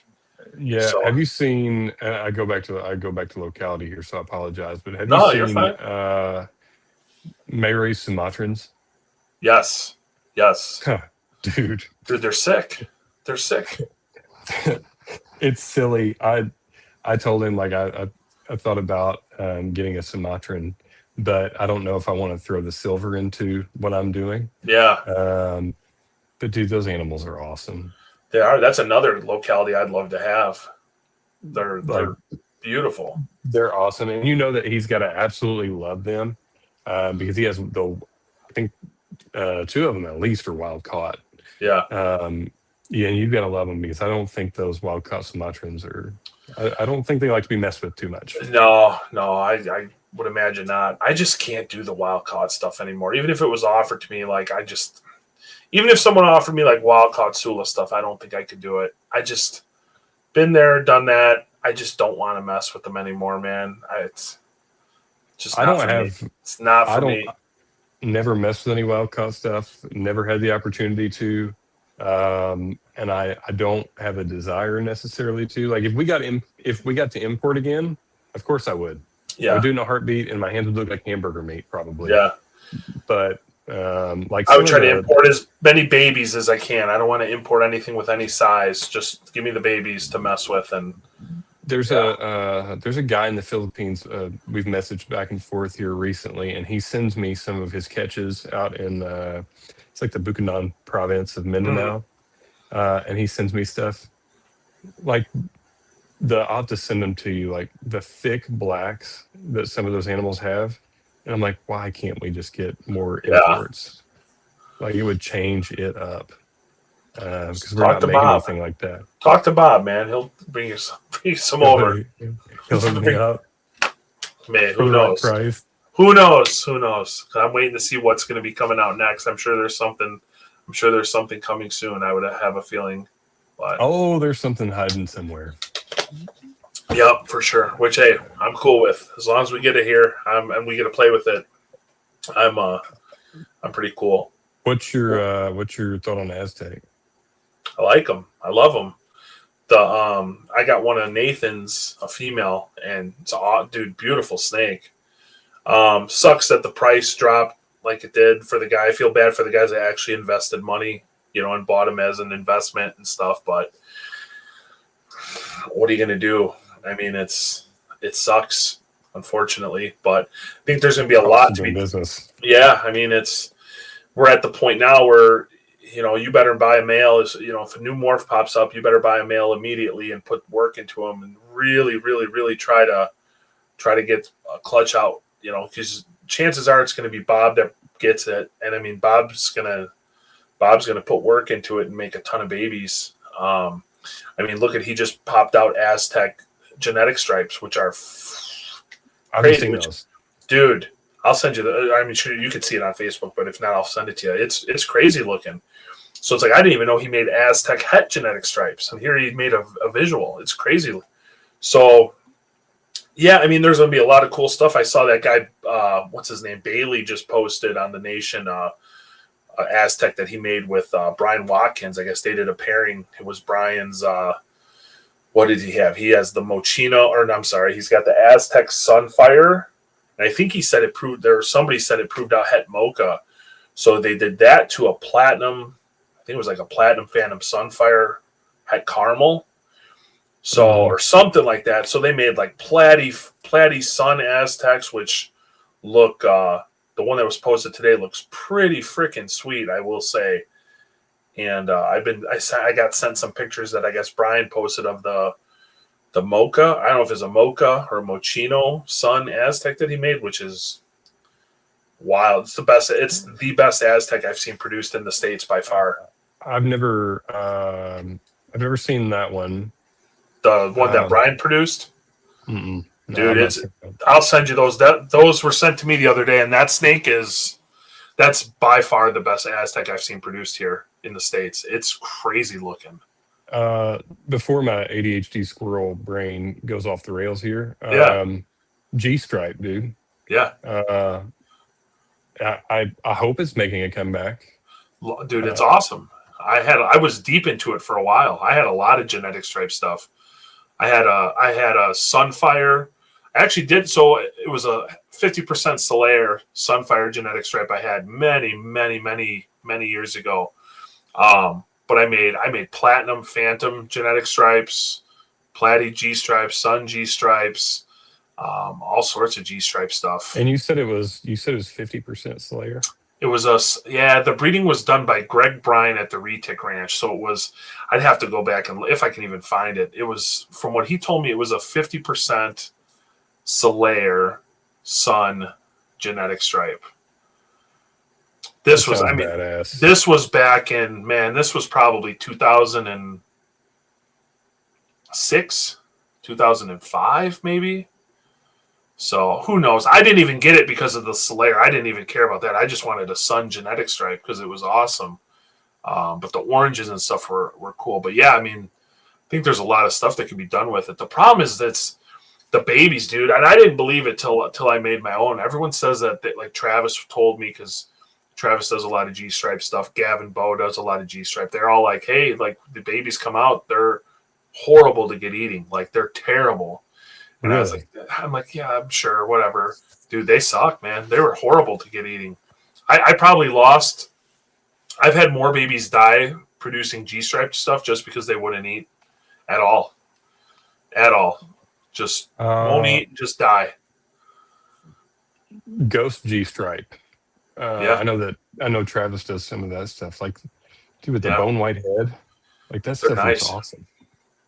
There's a video. I don't know if you've looked at my YouTube, but there's a video where me, Shane went up to Sal's when he cut the clutch. We were there. I got it on video of him cutting the first ghost genetic stripes in the first ghost G stripe in the world. It's an awesome video. You hear Sal freaking out in the background, and it's a cool video, dude. Like, I need to go back and watch that. Yeah, it's a really cool video. But that was, to see that snake for the first time was crazy. How long ago was that? Man, that was probably 12, 13 years ago. Oh my gosh. Yeah. I know, man. My YouTube, I wish I would have stuck with my YouTube stuff way back when, man, because I had so many cool videos and stuff that I've never even posted that are somewhere on one of my hard drives, because I mean, dude, I went to everybody's. I mean, me and Shane did Jay's numerous times, Nerd, Bob's. When Centec, Eric from Centec was around, we went to Eric's, once or twice. Dude, we've been at like everybody's place in the 2000s that were big into retics, and I have so many videos and pictures and stuff. It's crazy. It's hard, it's hard to keep up with like YouTube, Instagram, Facebook. Like you have so many different platforms now. Yeah. And it's hard for me to just keep up with one. So now I'm trying to throw like the YouTube into it. Yeah. And especially when you're making videos that are minutes long, the editing process and all that, it can become cumbersome. So kudos to the people that have been doing it for a long time, because it's a lot. I have a buddy who does car videos. He's a big car guy, and he's got a pretty good following on YouTube, and he always gives me shit because he's like, you just got to post. He goes, you don't need it. Because I'm always like, I want to shoot videos, but I want like an intro and I want to do editing and the music. He's like, just take video on your phone and post it. Post every day. He's like, that's all you should be doing. Don't worry about editing. Don't worry about this. He goes, you're worried too much about that. He goes, you need to worry about your thumbnail and your title. That's what you worry about. And just put video out there. And he's like, I'm telling you, that's how you got to do it. And I'm like, I don't know, man. But we'll see. Maybe one of these days I'll get back into doing the YouTube stuff. Well, especially when you're a dad, Yeah. Well, now my kid wants to do so. Like, I made my son an Instagram for his gecko stuff because he was like, Dad, I want to start making my own Instagram to start posting my videos and stuff. So we made him a little Instagram because I made a logo for him on ChatGPT.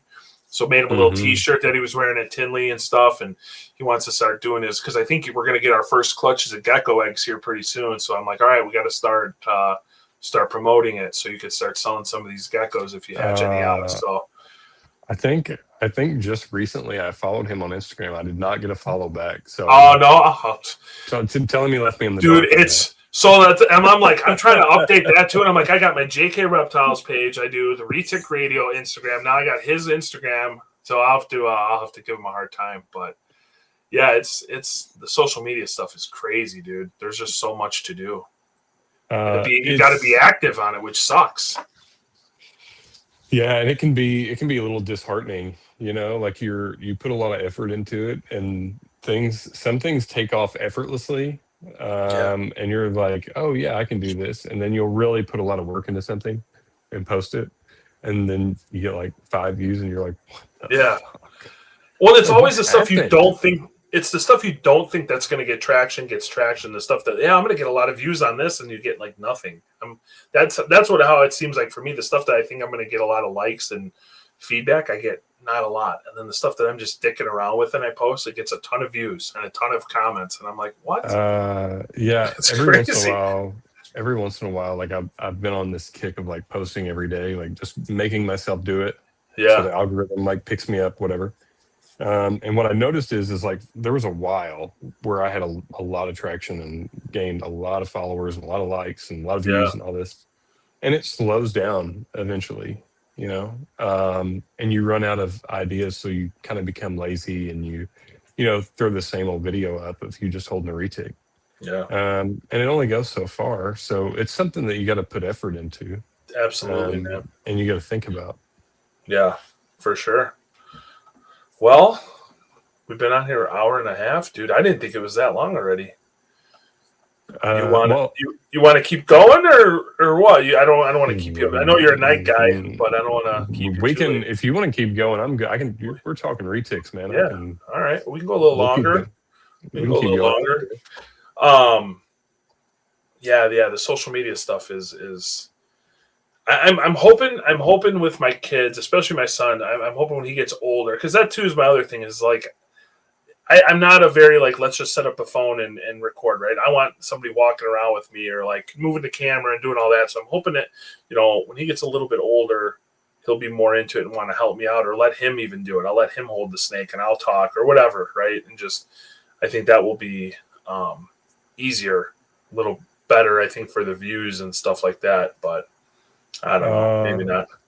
It's been neat, like being a new dad and having a 1.5-year-old here. Yeah, I got that all messed up. 1.5-year-old, Yeah, little girl, and she is obsessed with the snakes. She's that's obsessed with awesome. them. She like runs in here and she like runs over to the tribal immediately because that's the one that she's like fixated with. Nice. And she's like, like I just posted a video of her like telling her trying to tell me to get her out. And she was like, get her out. And you just see Raya like looking at me. That's funny.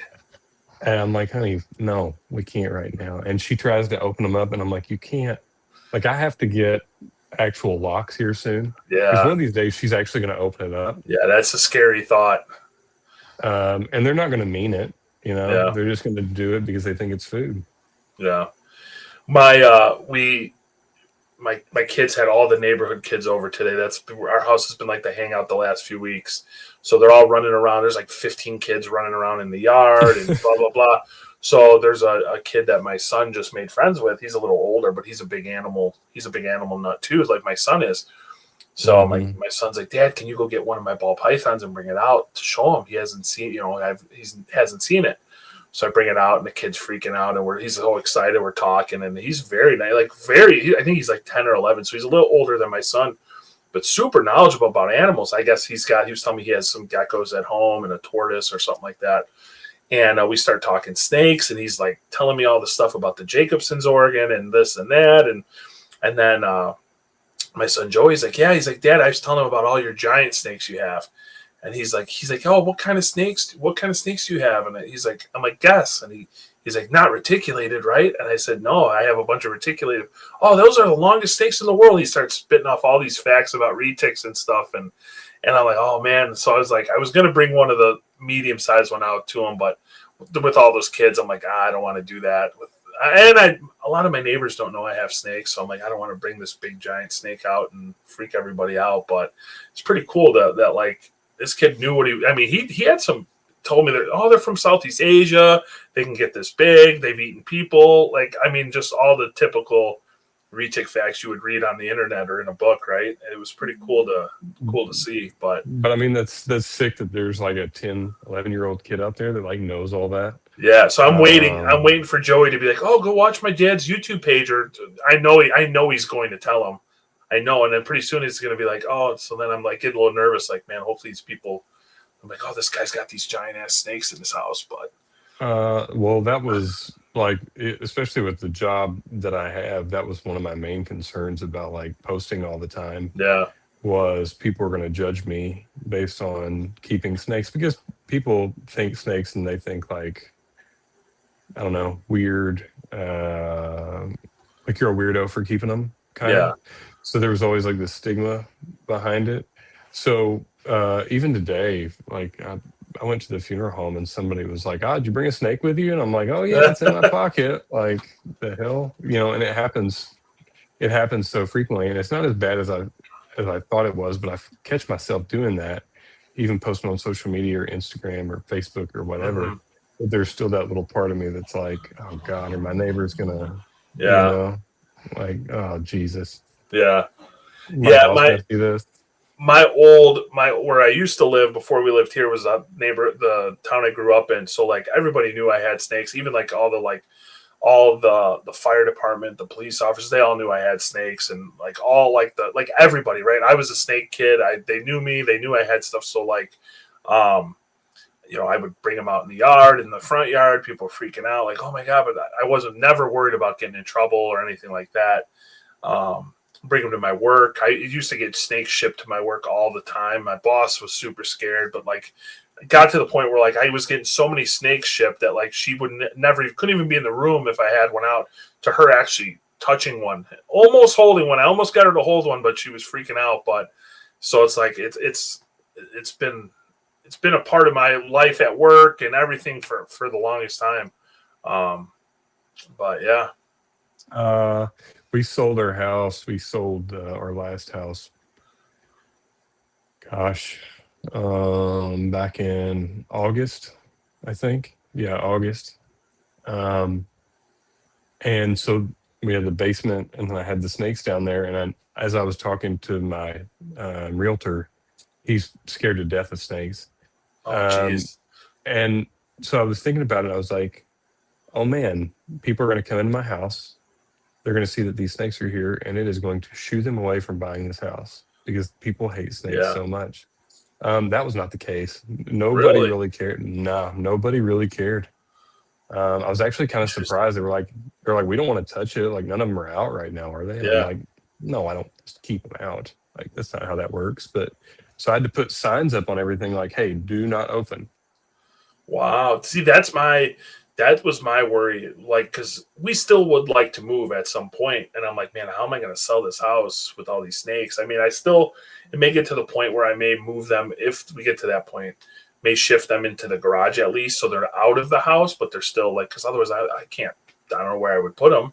Um, but because my realtor too, she was like, she's friends with my wife, and she was like, yeah, I don't know how that would go. I've never done that. I've never like had to show a house with all these animals. Like maybe we cover them up, or maybe we like, don't let people in the basement until like if they're serious or want to come back for a second look, then we can kind of explain it and whatever. But that's good to know that at least like you said, it's surprisingly It how many people was didn't care. So so it was actually kind of a weird time because I knew a guy around here. He had 300 or 400 of them.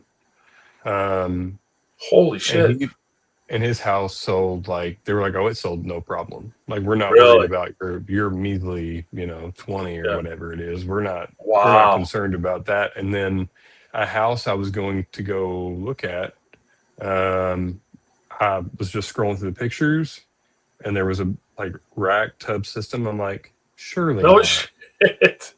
Blood pythons. That's And crazy. I was like, are you kidding me? I'm like, what are the odds of this? That's crazy, dude. And that house sold quick. Yeah. Quick. Huh. We had That's an good to offer on know. ours the first day. Damn.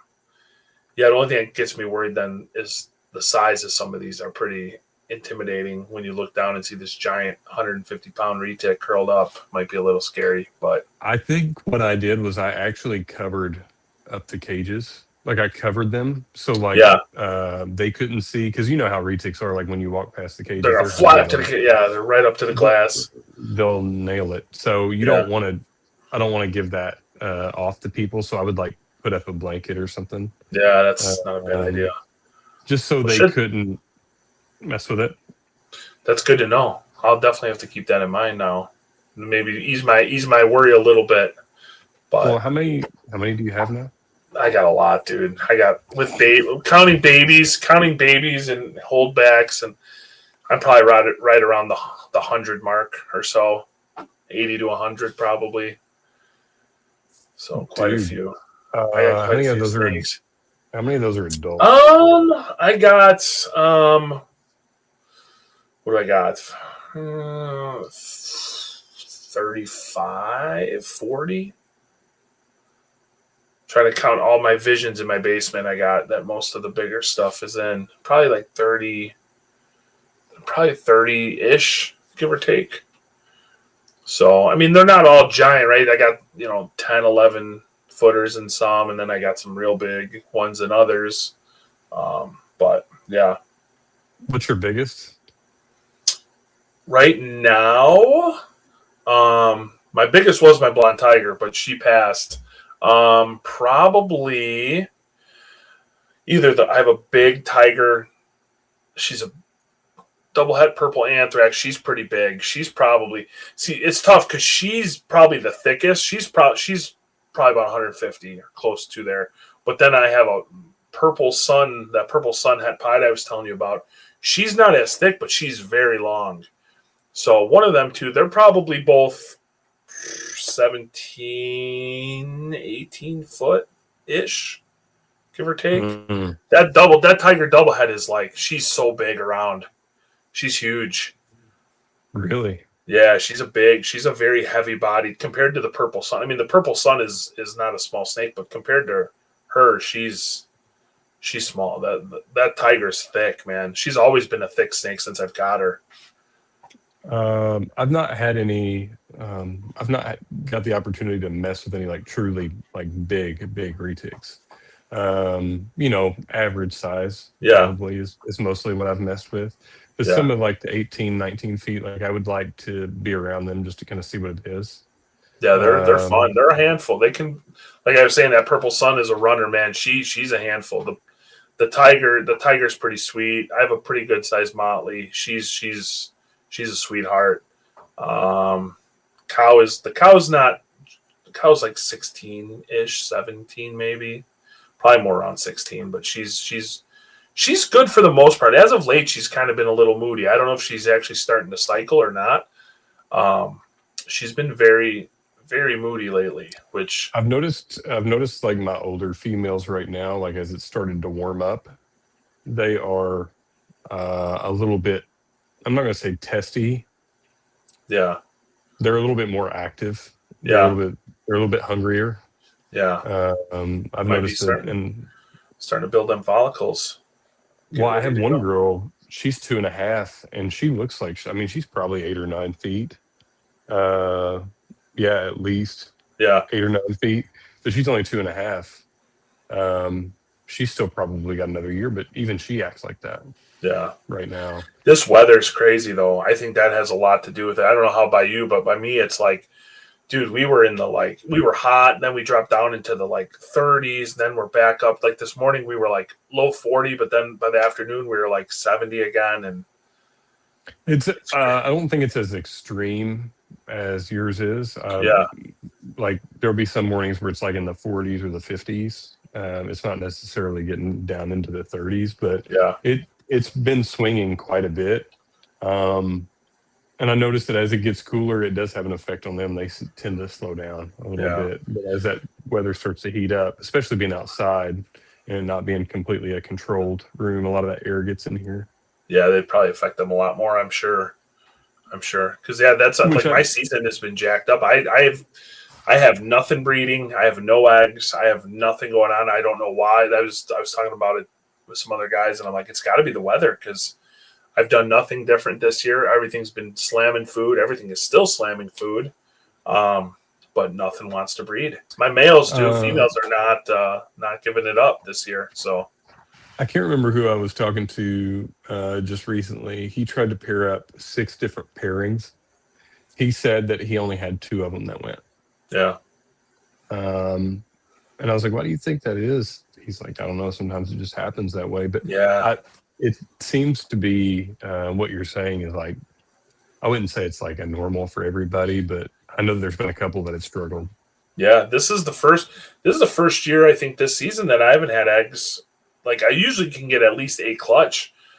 This is the first year in a while. I don't think. Which I'm fine. I'm so busy, kid stuff and house stuff, and I still have babies left, so it's not like I need babies. But it's just like, damn, I see everyone hatching out shit and babies. I'm like, damn, I need some babies and some eggs, but it's probably for the best because I'm just so busy right now, anyways. So I was talking to Rob Roush not long ago, and I was asking him about if he had any older females that he wanted to move. Not old, but like older females, like breeder ready. And he's like, "Why? Do you have something in mind?" And I was like, "No, not really, but I feel like I need to get another one because my females are so young. I only have 2 that are ready. The Tribal may be ready to go. She's 3.5, but we'll see." And then I have the 16-year-old Snow Girl. So I was like, I may add another one. He was like, do you want my advice? And I was like, yeah, of course. You've been doing this like a long ass time. Yeah. And he's like, that third female is not going to matter. He's like, you could buy that third female and still just strike out. Yeah. He's like, they're going to go if they want to go. It really doesn't happen. You can set them up. But it's really not up to you whether they do it or not. You can do everything right and they'll still not go. Yeah. A lot of times it's a male. Yeah, see, my males are dying to go. I truly think it's just my basement's cool, and I just think the weather here is just, it threw them all off. And I didn't really prep my females as much as I normally do leading up into the breeding season. I'm just busy, but I wasn't that far off. So I just figured everything will be a little bit later because I've had stuff hatching in July. I've had stuff breeding in the summer. Like I don't really have like a season, right? My stuff just kind of breeds year round, So, yeah. Are you of the mindset that you could probably breed year round if you wanted to? Yeah, I think so. I mean, I've had stuff breeding without looking at my records and stuff. I mean, I've had eggs and breeding pretty much year round. I don't want to say I've had stuff hatch every month, but I mean, I've had stuff hatch in the summer. I've had stuff hatch in the winter. I have stuff in the fall. I mean, it's. I mean, I don't know. I have seen it. I've had it happen here. I do think it's probably because I food cycle everything too, right? So I don't feed everything heavy or that much, and then when I'm ready to get a female to cycle, I start slamming her with food, and it goes. They cycle and they go. But I also have a lot of older females, so I don't know if that has something to do with it. A lot of my females are like that tiger doublehead is like 10 years old, 9 years old. I don't really get a lot of young females to breed either. Like 4-year-old females, 3-4-year-old females. I don't really have a lot of luck with those. Usually when they're like that 4 to 5-year-old mark, that's when I usually can get them to go. And then like the blonde tiger that I had, that girl didn't even produce a clutch till she was like 8 or 9. Really? So yeah, she was up there, or maybe or it might have been 7 to 8. But she was older. She was no 4 or 5-year-old. She took forever to breed. So yeah, it makes you nervous. Like it shouldn't. You should think positive thoughts, I guess. But I started the social media kind of ramping up, like getting people knowing who I was, so that when I did have snakes, and everybody was like, "Where the hell did this guy come from?" And then you do everything right, and then it could still go wrong, and you could still be off, a year or two. I know there's a couple of the newer guys that have had, especially this year, that have had trouble getting a couple of their females to go. And I don't know if it's just the year or what. It sucks for them because they're just going into it like me, and you're so hopeful and you try to do all of it right and you pair every week or whatever. Yeah. And it's still, you could be sitting there for a while. Yeah. Yeah. See, I also throughout the year, right? Because again, I feed my stuff. Like I said, I'm a heavy feeder. So like even throughout the year, like I'll feed, certain females real heavy for 2 months, then I back them off, then I'll feed them real. And as I do that, I'm introing males throughout the whole year too. So I'll throw males in with females kind of randomly throughout the year. Kind of gauge where they're at.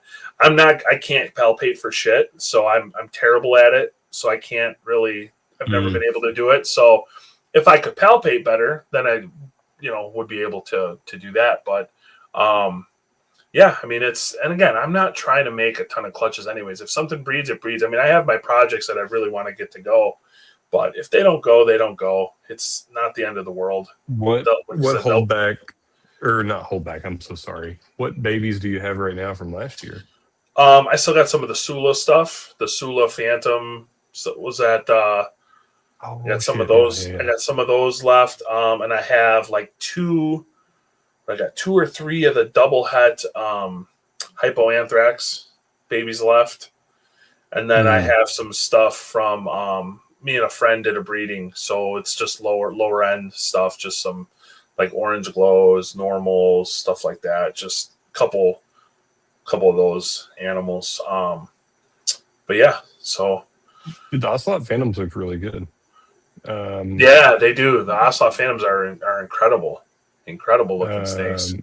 They look really good. I have not seen a bad Ocelot combo yet. I think they all look great. I really haven't seen anything that looks bad with them. No, I think for a lot of them, maybe I've seen them as babies, and then I'm like, let me see them when they get a little bit of age on them. Yeah. As they age, they get better. 100%. Every single time that I've seen them, I've been like, as babies, I've been like, and then as they get older, I'm like, no, it's a banger. It looks good. Yeah, I think the project I'm most excited for is to do those triple het anthrax ocelot caramels. So that's like, me and Aubrey kept the whole clutch back right between the two of us, so we didn't release. We had 1 pair available.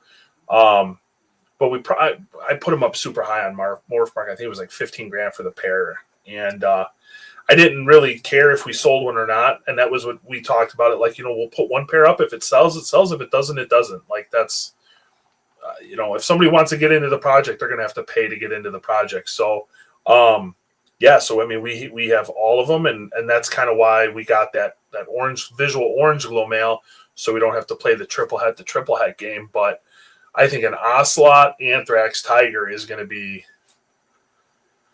just that hasn't been done yet. No anthrax ocelot has been made, which is crazy because Jay made them. Jay made double hets long time ago, like years ago, where he should have made them already. So I don't know if something happened, and I think Sal has hets or pos hets or something like that. I know he just made some. I think GC and Phantom GC double het, but no one's got Indo Caramel or het Indo Caramels in there. So, well, for me, the obvious one that everybody like puts two and two together is like they want to see, or they ask me if I'm going to do the tribal ocelot. I think when I was at Tinley, I actually had a conversation with Aubrey about it, but again, it's the same thing, dude. It's like with the tribal, it's so hard because you want to do it the right way. Right. You want to do it the right way and make sure that it looks good. And it's really one that anything with that morph, I feel like I have to plan out, and I kind of have to do it a certain way. There's some of the morph stuff. Like I just had a buddy that picked up Mochino Anthrax Tiger. Yeah. At Tinley. Anthrax is a killer, dude. I don't have any anthrax stuff. It's my favorite. Killer. I mean, don't get me wrong, I love my ocelot stuff. I love my hypo stuff. Anthrax has been my favorite gene for ever. Since I got my first anthrax from Prehistoric when they were like $5,000. Like, it's my favorite gene, dude. It's so awesome. I love it. They vary so much. It's incredible. I love it. Albino anthrax is one of the best combinations I think out there. It just looks so good. Like they were made to go together. Like a purple anthrax is awesome. That's one of the females I'm trying so hard is that big tiger double het female I got to get her to cycle because I want to do the orange glow sun anthrax to her so I can make a bunch of purples and orange glow anthrax stuff. Because I missed on, like we were talking about Scalehouse Logan, right? He made that tiger, orange glow tiger anthrax, which is, that snake is, that's one of the best snakes I've seen produce. And I missed on that when I did my orange glow anthrax clutch. So that's a snake I really want to make a female. I want to make a female version of that I can raise up and keep, because that snake will be insane. The other, and this is kind of off topic here, but the other combination you don't really see it a whole lot. I saw the Mr. Morphmatics guy do it. Is Mocamel. Yeah. And Mocamel looks awesome. Yeah, like it looks really, really good. It does. I don't know why more people haven't tried to do it, and maybe it's the lack of mocha. I think not only that. I think it's most of those breedings. It's hard because no one's breeding a mocha to an Indo, right? Because if you do that, everything's going to be a Mocamel. You know what a Mocamel is. People are breeding like orange glow to something het mocha. So you get a lot of like what is what in that breeding, or they're breeding like, double het or whatever, het to het, and it's just like there's so much confusion. I think it was somebody made a clutch and did a clutch and they did there was like Mochinos. I think there was like Mochinos, orange glows, Mocamels, and purples or something in the clutch, and it was so hard to differentiate what was what, at least off the bat. And I think that might be the reason why they're not making them as much as you would think. It's just the failure to ID them properly. I didn't understand it. I didn't understand it completely at first, but I've seen a few of those pairings where it's like orange glow, and then you can throw like 3 different types of albino in it. And I never really understood it. Like I wanted to make some of those things, and then you mean like orange glow to orange glow, where you make all 3? You'll make albino, orange glow, like white, white, purple, Indo, right. And you don't really know what you're getting if you have a het. Yeah. And I never saw it as I just knew that I wanted to make cool shit. Yeah. Well, then as a buyer, when I go on Morph Market and I see that, I go, well, fuck, I don't know what I'm getting. It's confusing. Like even me, like trying to do the Mocamel stuff and the percentages of if you breed this to that, what are you going to make? There's a lot. It's pretty confusing. But a lot of that stuff is, I mean, there's people that have been breeding that still get hung up on the lavender, white lavender, purple stuff, or the platinum. You know, I guess depending on who you ask, the ultra ivory and the Lucy stuff is just as confusing to them too. But it's I can see it being confusing for a lot of people. As a buyer, you know, if you're looking for a pair, like say you have a het purple or a purple or whatever, and you're looking for an animal, there's been a lot of times where I've been like, oh, I really like this. What kind of albino is it? And it'll throw one of the two, and I'm like, shit. But I'm really looking for het mocha. Like I really want to know that that's what that is before I buy it. It's hard. The toss up. Yeah, it's a toss up, man. It is, and it's like, how do you want to gamble? It's a lot of time to raise up an animal, to breed an animal, then for it not to be what you really want. That sucks. That really sucks, especially on the female side of it. Like I would hate to buy a whatever, and I'm looking at a het Indo, and then it proves out to be like a het purple or something. And now you just wasted 4+ years of your life raising this animal.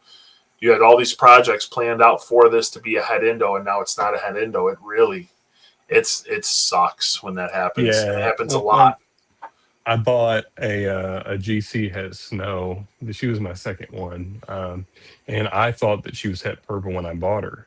And it wasn't until just recently that I looked at the little certificate thing that I got, and I was like, oh, fuck, dude, it's not purple. It's purple or white.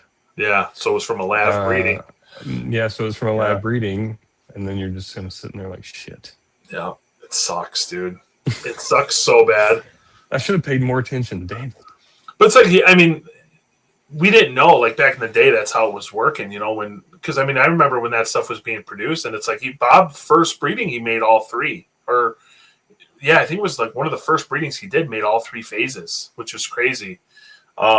But again, it's the same, like I said, it's the same with the Lucy stuff. Like how even now we're just starting to figure out like what lines are what, like what's het for what, you know, if it's a platinum het Lucy or it's a platy het ultra, we're just starting to kind of figure that out as more people are breeding.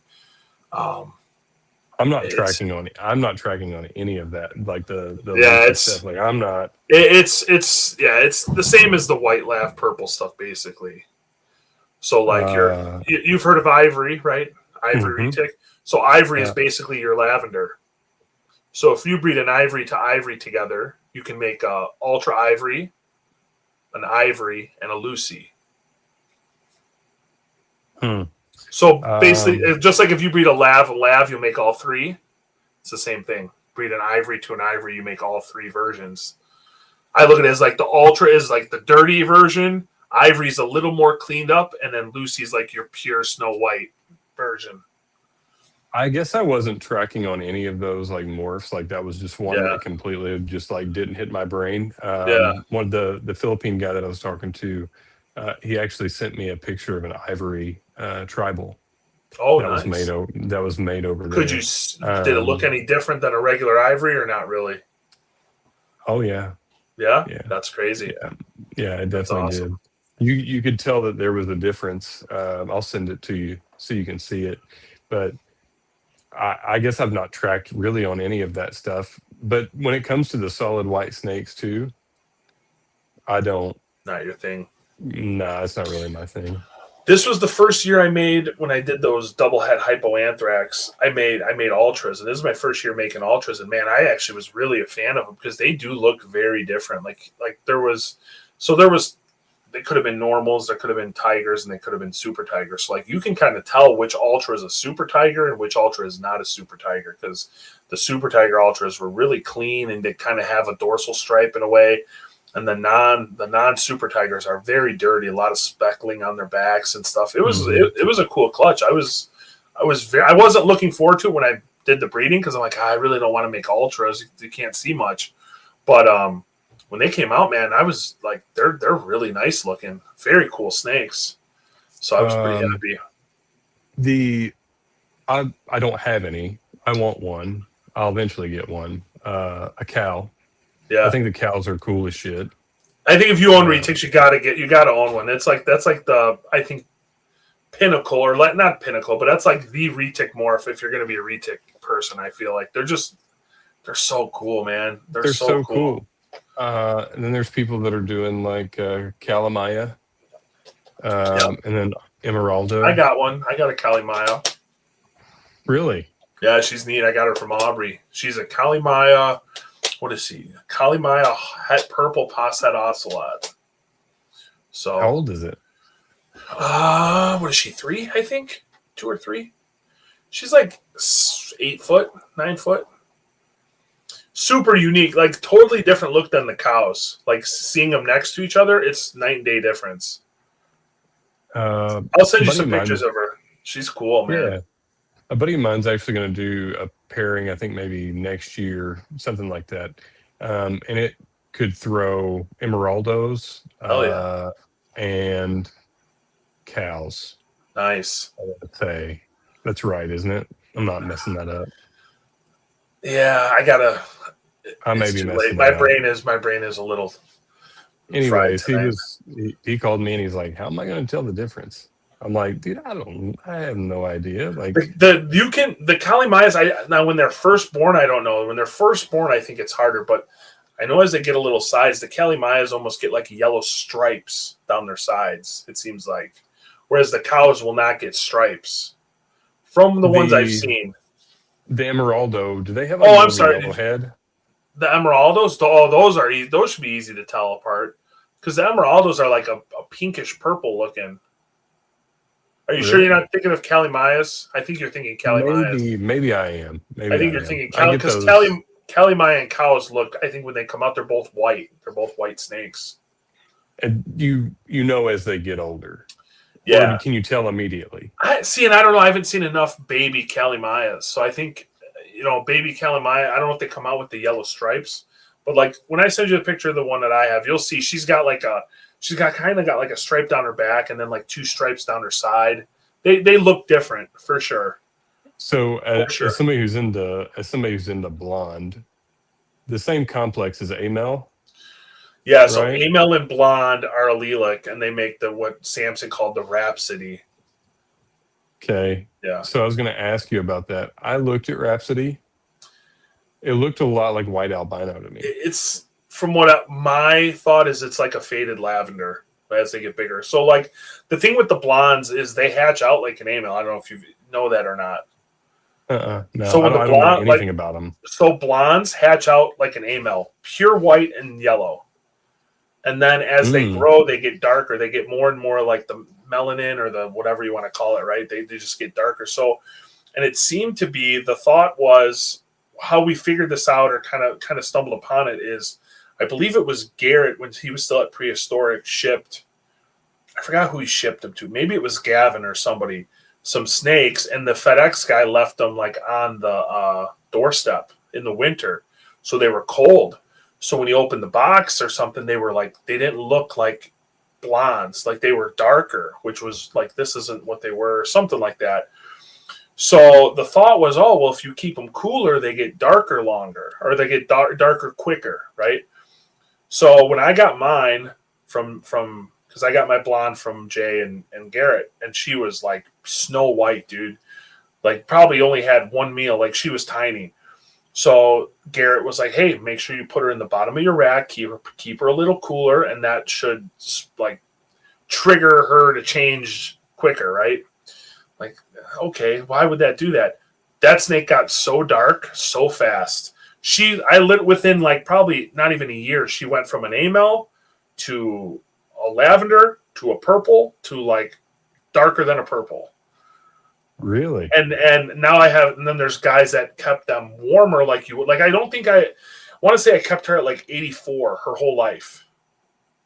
Like never warmer than like 84 degrees. And she was so dark. Same thing with the blonde anthrax. When I hatched out the blonde anthrax, dude, he was white and yellow. Now he looks like a caramel. He's so dark.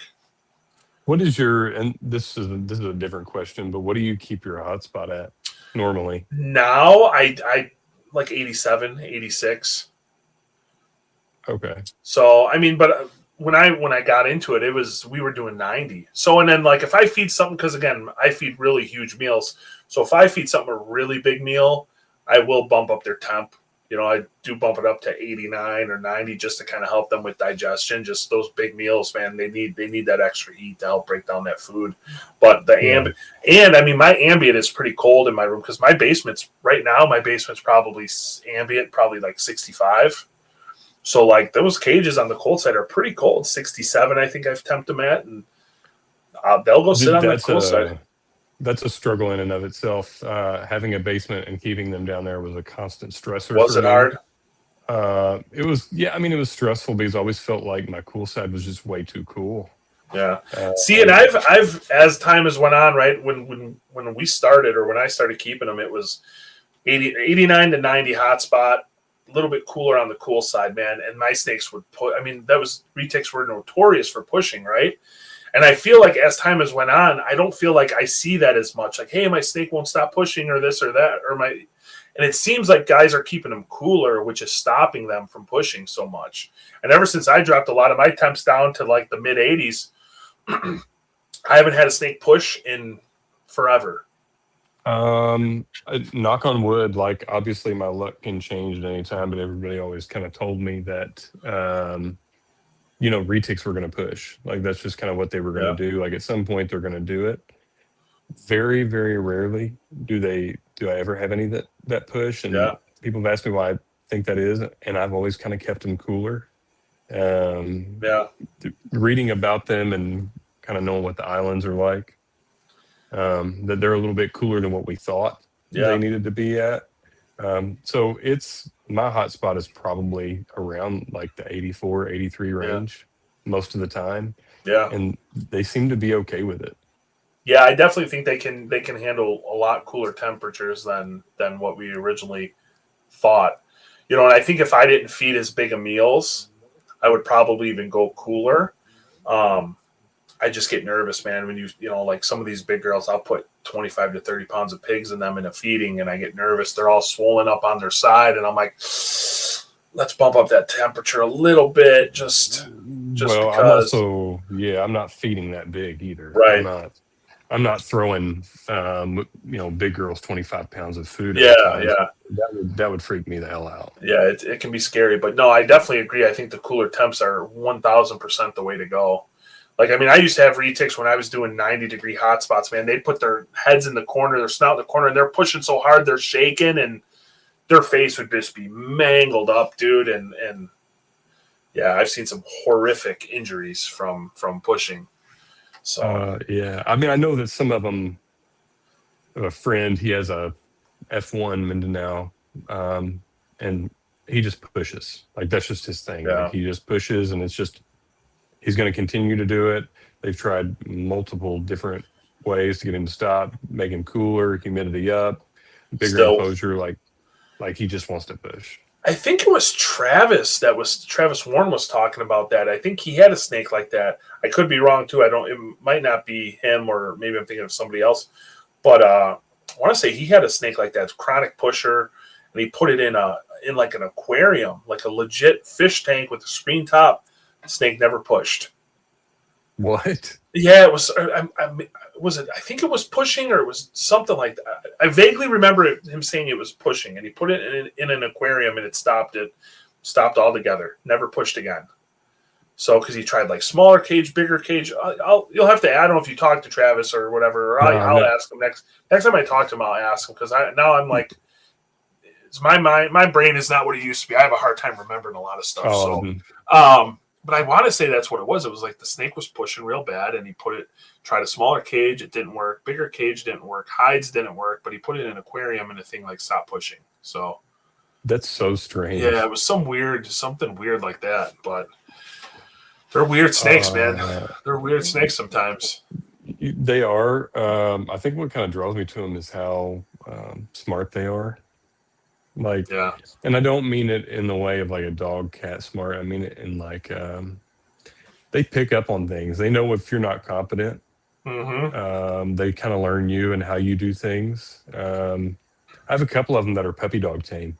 You throw one more person around because they're not used to more than one person being around. You throw one more person around and they start to get real flighty. Yeah. Because they're like, I'm used to him. I'm not used to this 2-person thing. Yeah. So it snakes on a maybe a deeper level, I think. Yeah.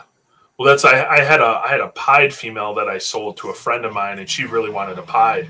Snake was fine. I mean, pieds are notoriously a little more, I don't want to say aggressive, but they're a little more spazzy, Defensive. let's say, right? Yeah. So, I mean, but these were not, the clutch I made were all really good. So this snake was a holdback of mine that I kept, and she was not bad. She was very friendly, just a little, she liked to move a lot. So a friend of mine, she ended up getting it. She really wanted her. So I sold it to her, and I think she I don't know if she tried to take it out without a hook or whatever, but kind of I think the snake snapped at her and she was scared. And ever since then, the snake was she was super nervous around the snake. And the snake, she would tell me, the snake is so mean. I can't get her out of the cage. She's striking. She's doing this and blah, blah, blah. And I think it was just she was just nervous. And like you said, they picked up on that incredibly quick. If you're not confident and you're stressed out, that snake can feel that, sense that. There are some days where even with Apollo, he's just he's not in a very good mood. He was my first retic, and he's just not in a very good mood. And he'll come back around at me, and I'll go, all right, you do your thing, big dog, but tomorrow you're coming out. I don't care. Yeah. Because I'm not going to let you do it 2 days in a row. Yeah. And he's gotten a lot better since it was just grab, jerk him out, and then, move along down the way, because he knows he's not going to get away with it. Yeah. Yeah, they're incredibly smart snakes, man. It's as far as a snake or a reptile goes, they're pretty intelligent, I think they say the king cobras, I think they say more intelligent than a retic, but the indigos they say are really smart too. Yeah, I've heard that too. Indigos and retics, and I don't know what else after that. Yeah. Hell yeah, dude. Well, I don't know, 2.5 hours, man. I think wrap it up. I gotta still do some cleaning before I hit the tap out. Yeah, we'll definitely have to get you back on, man. This was a good chat. I think I want to try to do. I haven't really said much, but I think I want to try to do I did. I did that retic talk with Paul and Weston and Shane. So I kind of want to do that again, but maybe get some of the newer guys on and have you guys all come on and we can bullshit and stuff. I think it would be cool. Be fun. Man. There's some newer guys that are really doing some really cool shit. Yeah, they're grabbing up some really nice retics, and they're trying to do it the right way, and I think that's really cool. Yeah, it's awesome. It's definitely refreshing to see, for sure. Especially the guys that I've surrounded myself with, like Brian, AJ, May Ray, Alistair, stuff like that. Like those guys they're really thinking about what they're doing. Yeah, some of those guys are definitely knowledgeable about what's going on, especially with little experience. Yeah, I talked to May Ray a decent amount. He's probably the one I talked to the most out of all of your newer group of guys, and he's very knowledgeable. He's done a lot of work. It's very it's cool to see somebody newer like that coming in and really just putting in the time and the effort. Just the effort, really. It's just the effort alone. He's got so much information about everything. It's awesome to see. Somebody asked me just recently, they said, out of all the new guys, who do you think, if only one of you could go through, who would make it through? And I was like, Mayray. And they're like, why? And I'm like, my ego says me. I want to say me. Yeah, of course. But that dude is dealing with wild-caught Sumatrans. He's got a bunch of Sulas now. Yeah. He's dealing with stuff that you truly have to love them to want to deal with them. Yeah. I think I'm just so impressed by his way, his ability to get information. He is just getting as much information from everywhere and anywhere he can, and it's super. It's impressive, dude. I'm a cop, and that man works for the feds. Yeah, it's wild, dude. The stuff he's finding. I mean, he was saying he's talking to dudes on in Indo all the time on what is that one app, WhatsApp and stuff like that. I think he was telling me the one day, and just man, and he gets you fired up about it. Yeah, he's a good friend, and he just gets you fired up about it because he could go on for days about it. Yeah. Yeah, he's a it talker. makes me want to do talker for better. sure. Yeah. But like you said, a lot of you guys are doing awesome, man. Like I've been watching a lot of the stuff, that you guys are all doing, and it's very, as a guy that's been doing it forever, it's refreshing to see the newer guys come in with like a new mentality on a lot of stuff, and just like it's different, and it's, I think, making us older guys or guys that have been doing it longer, like, okay, we got to try this, or we got to step up and do this, or let's see what they're doing over here. It's cool. It's cool to see, for sure. Yeah, I think with a lot of us coming in, at least in my head, I thought that maybe some of the older guys wouldn't necessarily accept us that much because we do it a different way, or we do. Yeah. You see the young guys and you're like, whatever. Dude, that's not the case at all. Like, everybody's been super chill, accepting, especially if they think you're doing it the right way. Everybody's been cool. Well, and the thing, like the group of guys that I came up with, I mean, there's not a ton of us, right? Like, I mean, there's only a few. Like, there's so many guys that have came up over the years that like came in. There's like these groups that have came up, and like these guys have fizzled out, and you could tell they're going to fizzle out. Like me, and like Shane is obviously my best friend, so we talk all the time, almost daily, right? Mm-hmm. So like he'll be like, "Hey, did you see this guy came in? He's dropped $100,000. He bought all these snakes, whatever." And it's like you could just tell like which guys are going to get burnt out and get out. I mean, we've seen it time and time, nonstop. So I don't see that with your group, like this group of guys, these newer group of guys coming in. I definitely don't see that or get that same vibe at all. And I know, talking to some of the other guys that I'm friends with, like a lot of us don't see that happening. So it's the first time I've seen it, and we've all been in your shoes. Like, I mean, I know me personally, right? Like I remember when I came in and it was like Jason Reed, Travis Kubis, James Mitchell, even though now like Jay and Bob and Kevin like are kind of not really big retic guys, but like those were like our idols, right? So, and it was like never going to be accepted by these guys. We're just these younger dudes, just have no knowledge. And now it's like, I feel like it's shifted now. I almost feel like we're up higher now, and everybody's moving up, and some of those guys are like gone. Like Kevin's a friend, but Kevin doesn't do retics at all. Jay is doing whatever Jay does. He's not around anymore, or doesn't do retics at all either. Bob still does, but Jason's gone. Travis is gone.